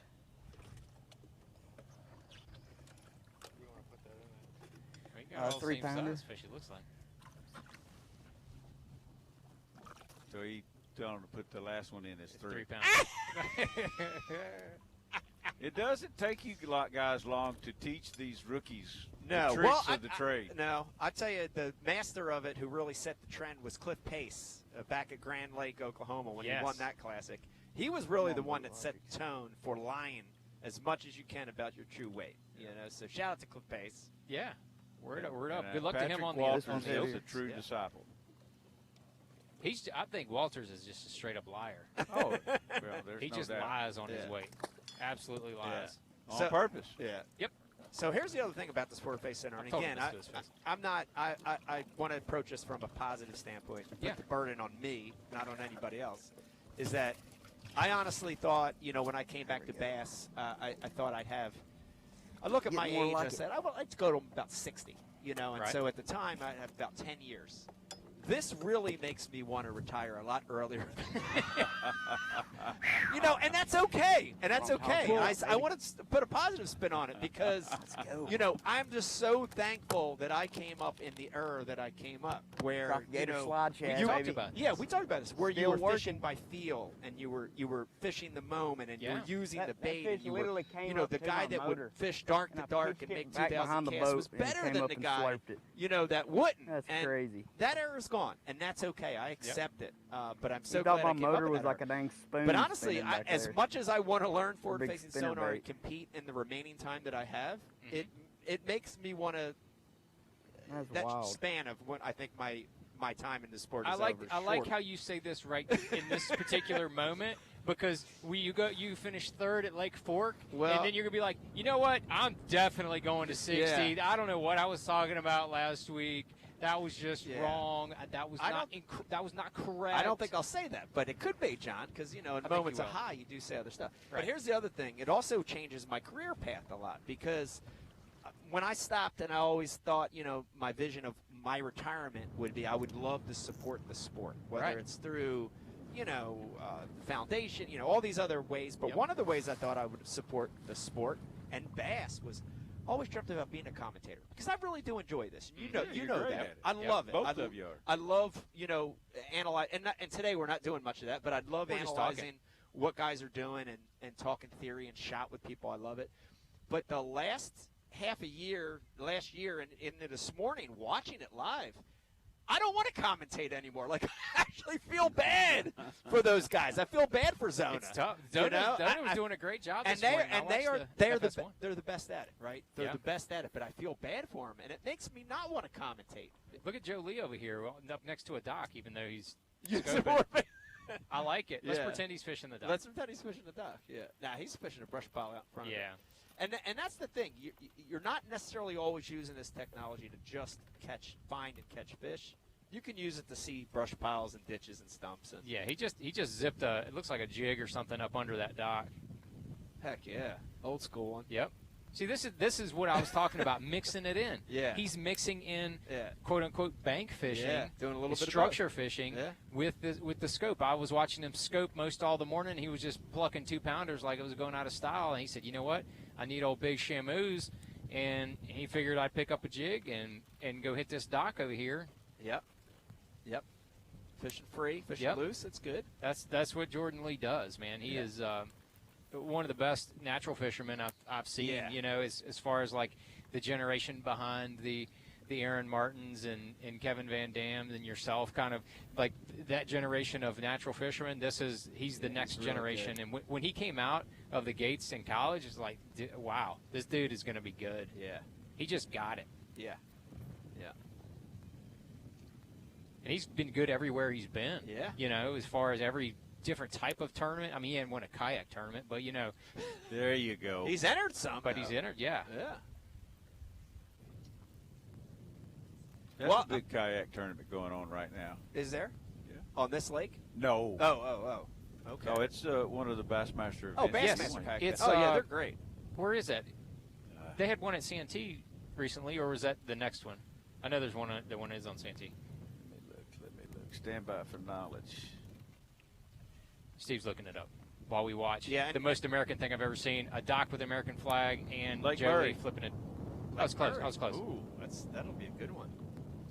That'll be a good one. Yeah, pre-spawn. Pre-spawn will be a good one. Yeah, and let me tell you, if you're We'll be watching, forward facing on that one. Oh yeah. Well, here's the thing: if you're watching this and you think the kayak guys are any less competitive or any less intense than these group we're watching going. now.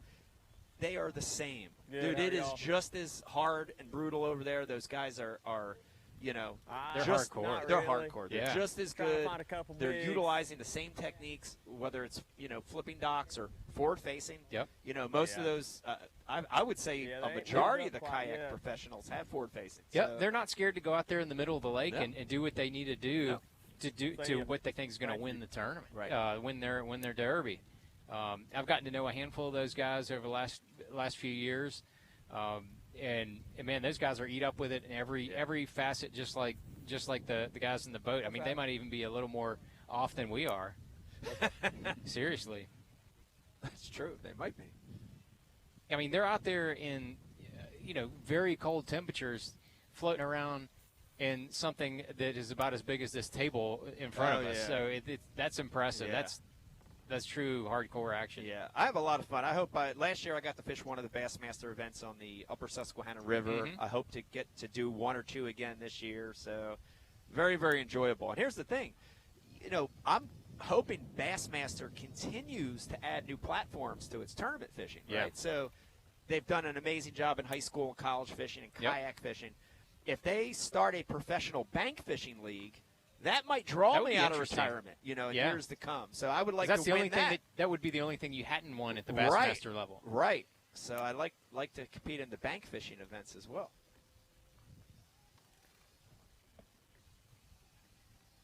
Joe Lee's all the way up to the walkways. He's trying the whole thing, not just hitting the ends. I don't know how deep this dock is, but looks like he's kind of scanning the pilings, seeing if he can see one of them old cotton balls down there. Jordan's got less rods on his deck than Patrick Walters had. That's interesting. Patrick Walters has all of the rods on his deck at all times. Sometimes I think that he doesn't have anything in his rod lockers. He only keeps them on the top of his rod lockers. I don't know that I've seen him open up a rod locker. I may have to check that. He could store sandwiches or something in there. What are we looking at here? What creek is that? This is he's jumped over Is this to Housen? No, 6 Mile? Where is this? I don't even know what part of the lake we're in. I'm very confused. I don't know if we have a north up map or because we're spinning around here.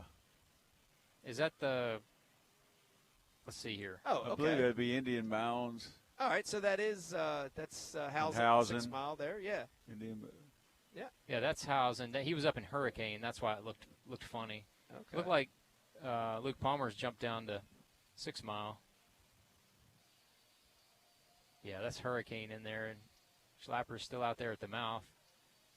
Is that where he's been catching them? Mm-hmm. Yeah, earlier he said he was going to move, but I guess he was just saying that. Yeah. He is leading the tournament still, as I saw. But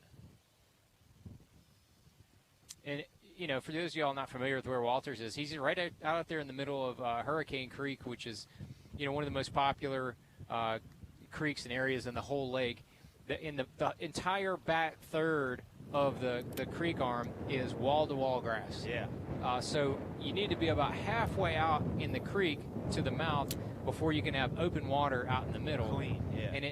And it appears what he's doing and what those fish are doing is that they're starting to go back towards to the Baxter where they're going to spawn those areas. Making a migration. Yep. And he's picking them off as they go up.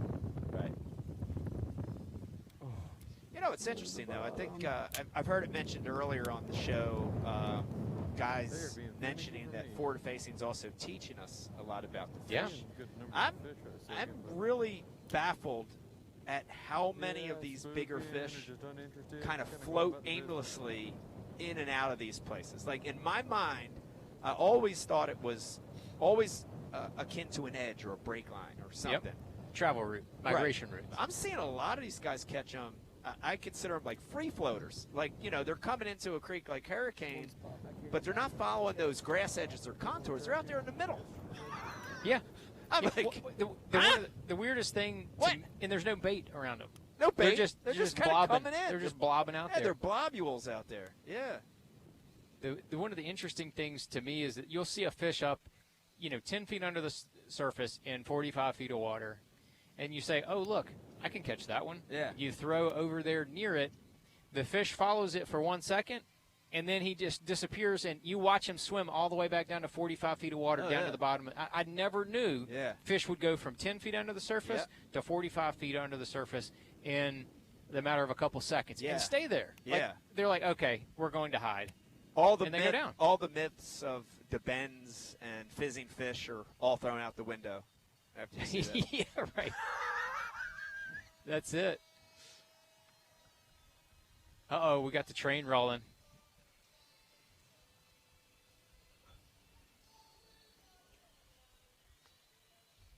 Huh. Yeah, here we are. Here we are. The party has started. This is us. Yeah. See if we can get us some cervezas over here or something like well, that. When you don't make the cut, you're allowed to have a cerveza at 1 o'clock. Right. You know.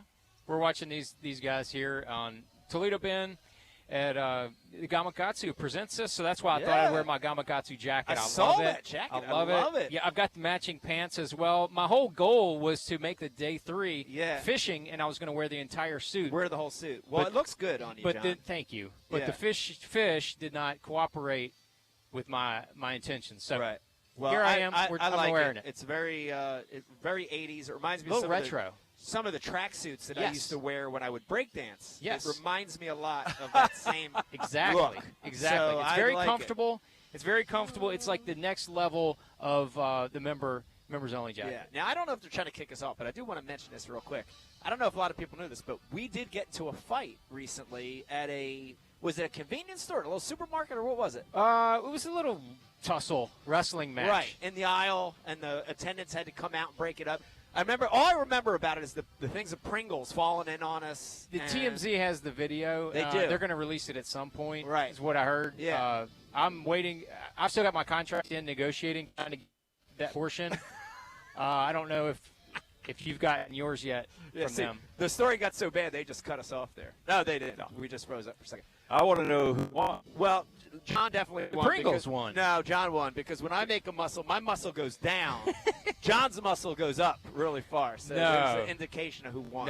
No, it would been a lot of fun. All right. But the Pringles won. That's easy. Real quick before we sign out for the day. Yeah. Yes. Tell the viewers from y'all's knowledgeable standpoint what your expectations are for the rest of the day and then tomorrow. You don't have to name names, just how this thing's going to progress. Yeah. Well, I'll start, and we'll go that way. Yep. I mean, for sure, I think that your forward-facing sonar guys are going to continue to dominate. I don't think it matters, whether this water temperature keeps bumping up. And, yes, there are fish filtering in. I think you're going to see tomorrow one and dominate it by one of the forward-facing sonar guys. And I'm going to go out on a limb and say this. And again, this hurts my soul to say it. Do it. But don't do it. You're going to see almost every event this year one forward-face sonar, and that's the reality of it. Next week at Fork, I would love to imagine those fish flipping or doing something. It's going to be one out there with forward-face sonar again. It stinks, and I hate it, but that's the way it is. Yeah, I think that's quite possible. Going to be the case. But as far as this one goes, you've got one of those finishers that's toying around up there in the top with Patrick Walters, Kioya. Obviously knows how to adapt and figure it out. Yeah. I'm surprised he has not adapted quicker today. When he lands on a group of fish, it's not going to take him long. Right. So you got a couple assassins there, right there in the top 5. You got some guys that could come out of nowhere. It's not even it's just past halftime. Yeah. Yesterday's halftime. We're watching it develop today. It's a third quarter. We got some fourth quarter finishers. We got guys that have won on this lake before, like a Milliken that won last year. Oh, yeah. He might come out of nowhere. Yeah, he could. So you never know what may happen. Right. You may have one of the quiet guys like the Robert G come in there and just he's kind of in an area but to himself. He may, if some bigger fish show up for him, I think he'll be right there. So somebody's going to drop one of those dirty 30s tomorrow and jump into the lead. Yeah, I would like to say this. It's hard to pick a favorite because as a pro angler, I know that when it's your time, it's your time. That's right. But shout out to Pat Schlapper. I'd love to see Pat because Pat's a grinder. Yep. He's a hard worker. Yep. He's from a different, untraditional part of the country. For pro bass fishermen, I would love to see Pat win. But whoever's time it is tomorrow, it's going to take it home. Pat's a very good guy, and I was watching some of the live coverage this morning.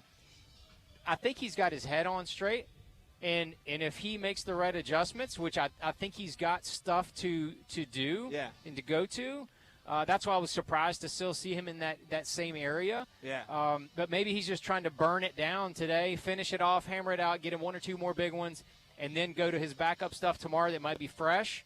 Right. Maybe they haven't seen a bait, and maybe it just could be game on. So I think Schlapper, if I was a gambling man, I'd go Schlapper. Okay, I like it. I think that's a good guess.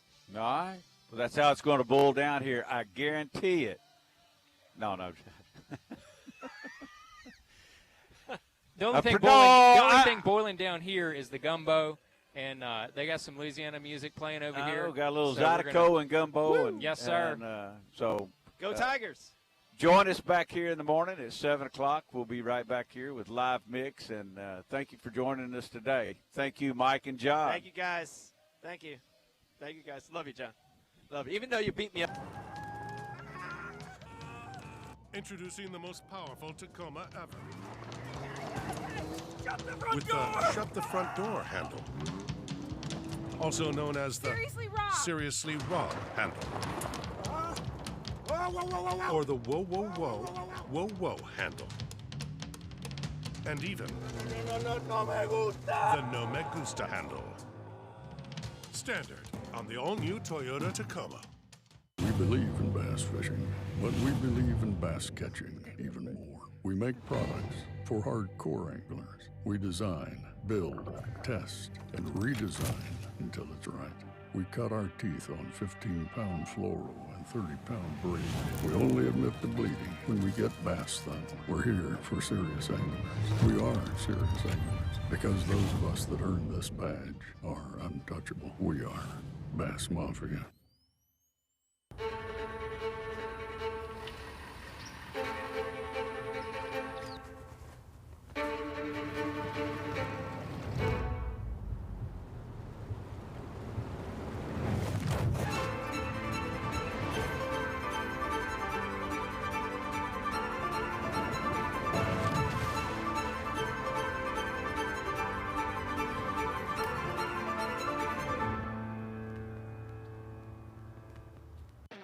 Buy more, save more with Lowrance.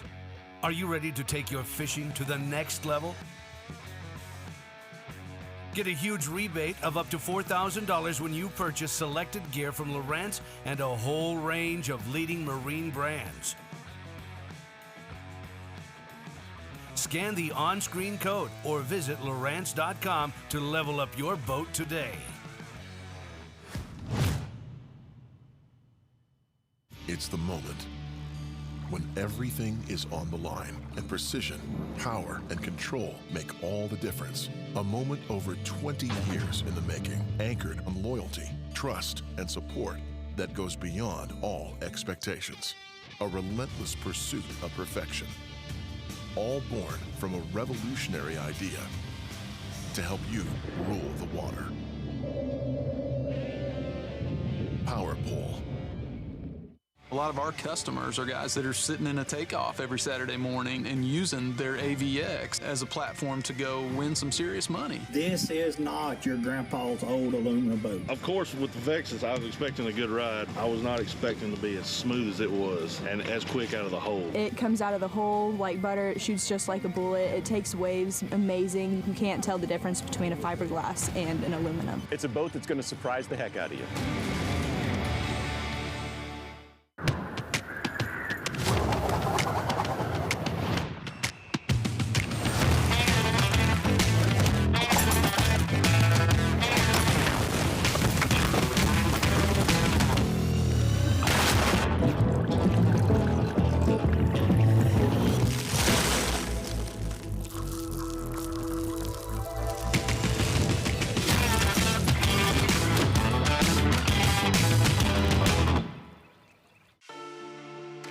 Growing up, I used to watch them every Sunday on ESPN. We've had our leaders trying to hang on for dear life. We've had some other anglers make a furious charge in some cases. And to be able to fish the Elite Series, truly means everything to me because I've truly set my whole life up to do this. In the top 10 fishing championship Sunday, it all comes down to this.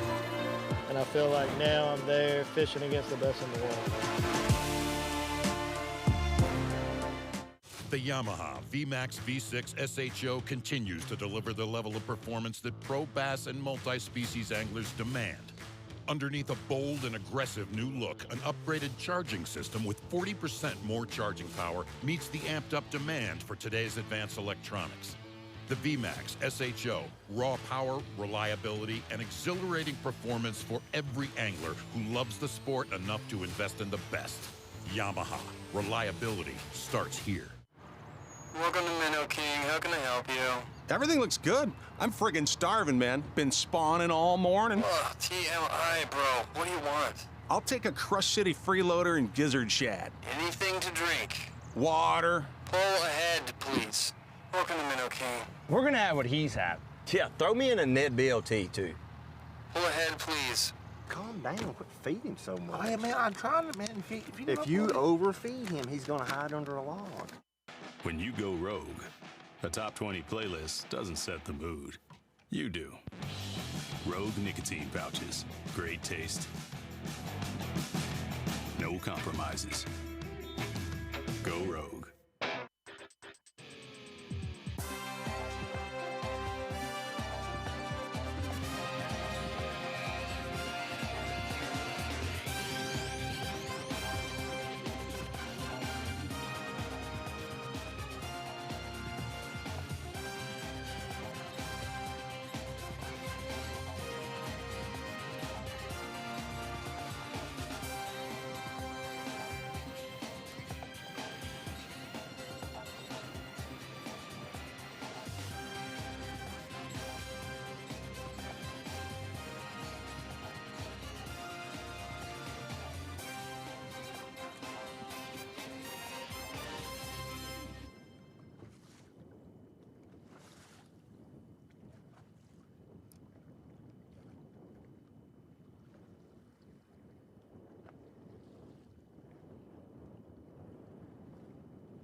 I think this is another catfish.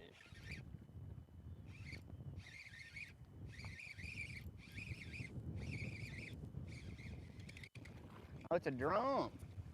Yeah.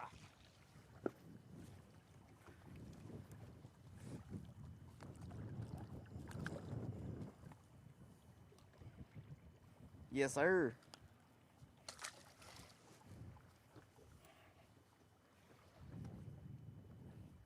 I told you, I'd be part of Drum Masters if there was a thing.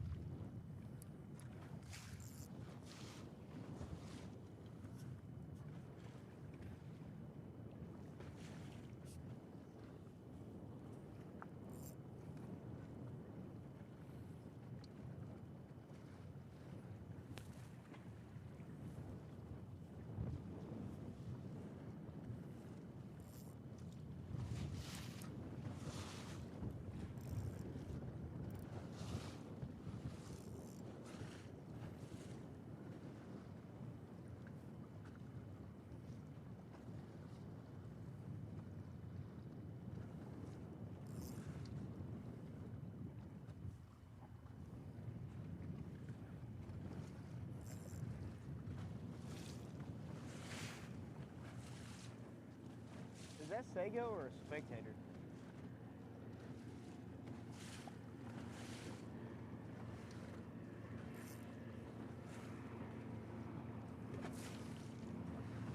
What?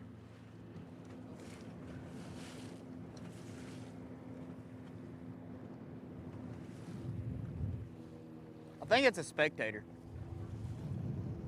A Spectator? Yeah, I had one this morning. I think it was the same guy. He must like me.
What he said? What did he do?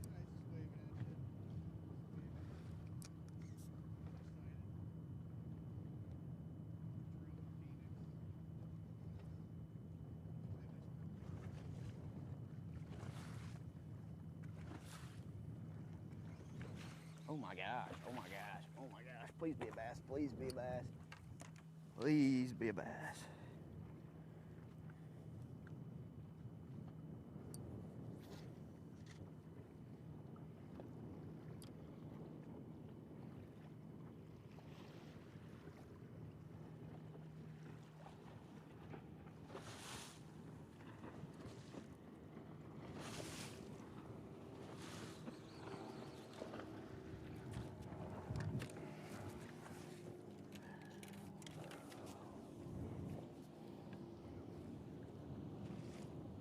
Hi, my name is Gucci Mane.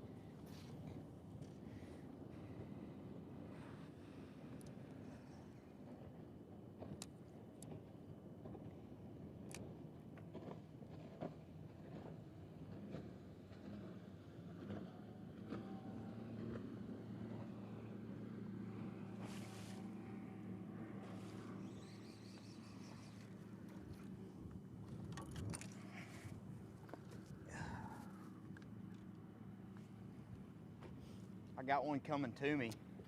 I'm trying to just switch up baits so it doesn't like get spooked.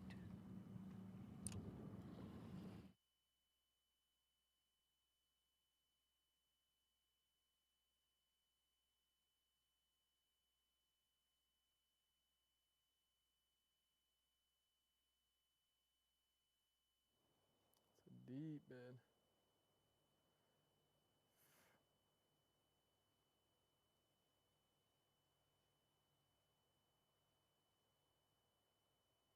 Different fish just swam by.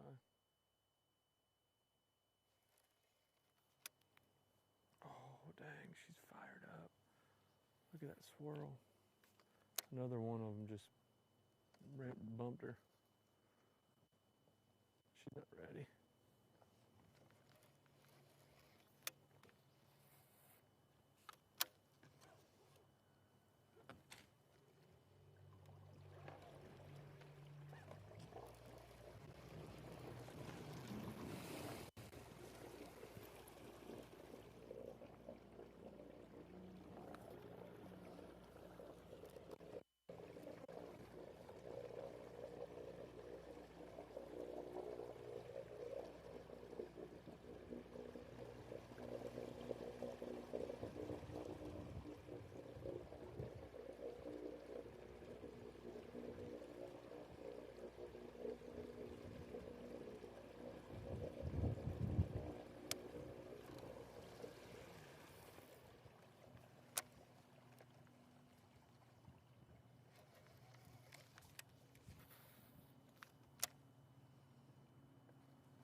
Ooh, gave that old half hitch on it, didn't I?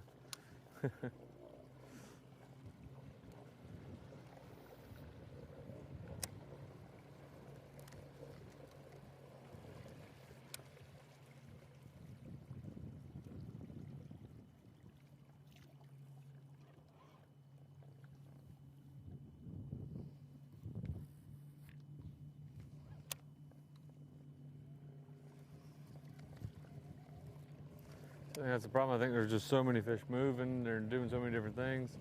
I think they're heading to spawn like right now. I need to go work on my bed fishing tomorrow if I don't make the cut. If I do make the cut, I still need to work on my bed fishing. I hadn't done it in over a year plus. I mean, you only get to do it once a year.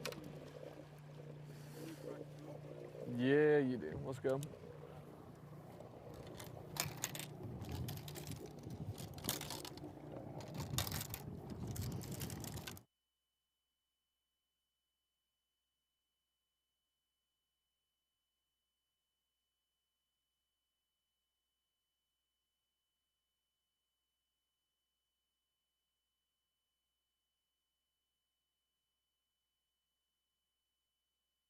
Big wetty Patty.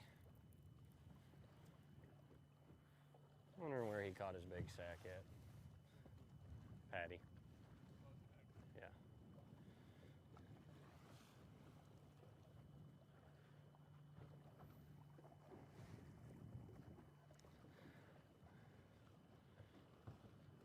came through here in practice, and there was quite a few big ones out here in the middle swimming around.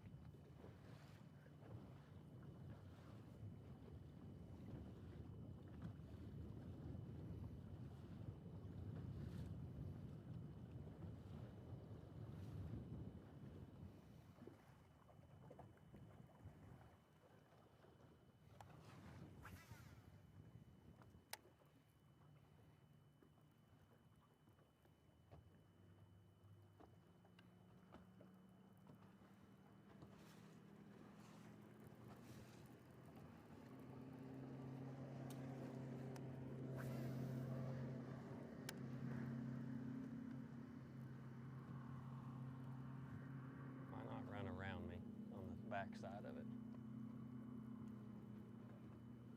Huh? I know.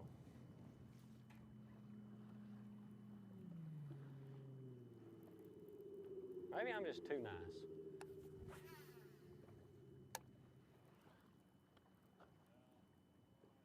Well, you are very nice. No.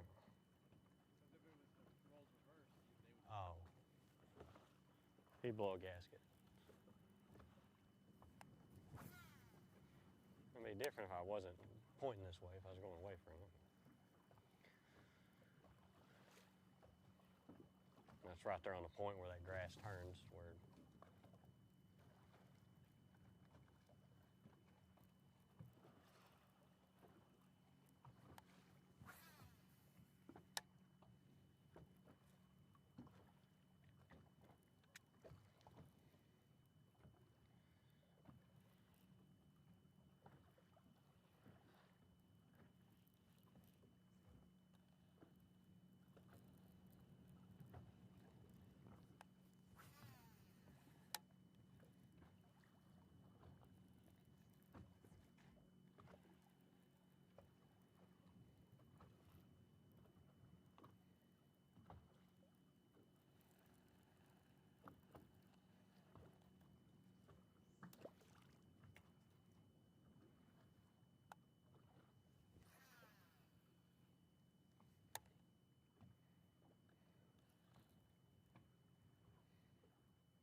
how far do you live away from Zona?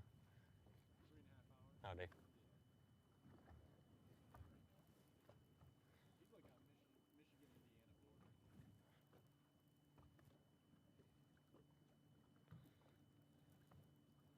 I went and fished at Sturgeon Bay, and I was up there in like August. It was still hot, which was dumb. But I went from that side, like in the bay, and then I went across, is that Michigan, on the other side? You went across Lake Michigan? No, like I went across from Sturgeon Bay over that island that sticks all the way up there. Oh, no, that's still Wisconsin. What lake is that, though? It's all Lake Michigan. Yeah. The water was like 75 or 80 on one side, then the other side was like 56. And I was like, okay, this is weird. I didn't even know what to do. I'll catch fish spawning, and then I'll run like 10 miles, just like where it's open to Lake Michigan. Yeah. Great.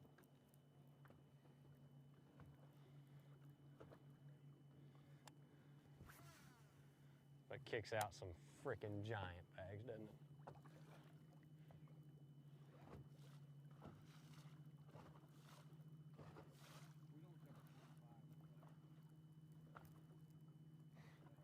Why do we even go? Which is sad. I mean, I enjoy it and I appreciate it. I got a buddy that has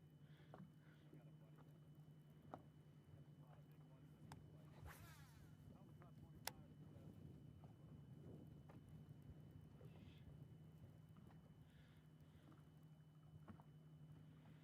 I guess it's like the Johnson catching 25 at Ontario. Yeah, that's cool. I should have had 37.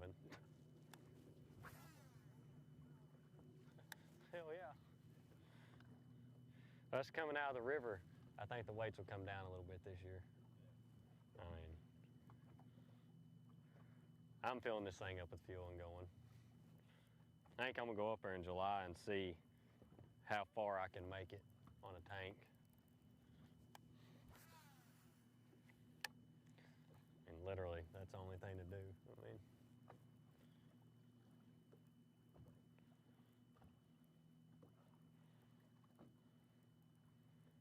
all right, let's get out of here.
All right, let's ride.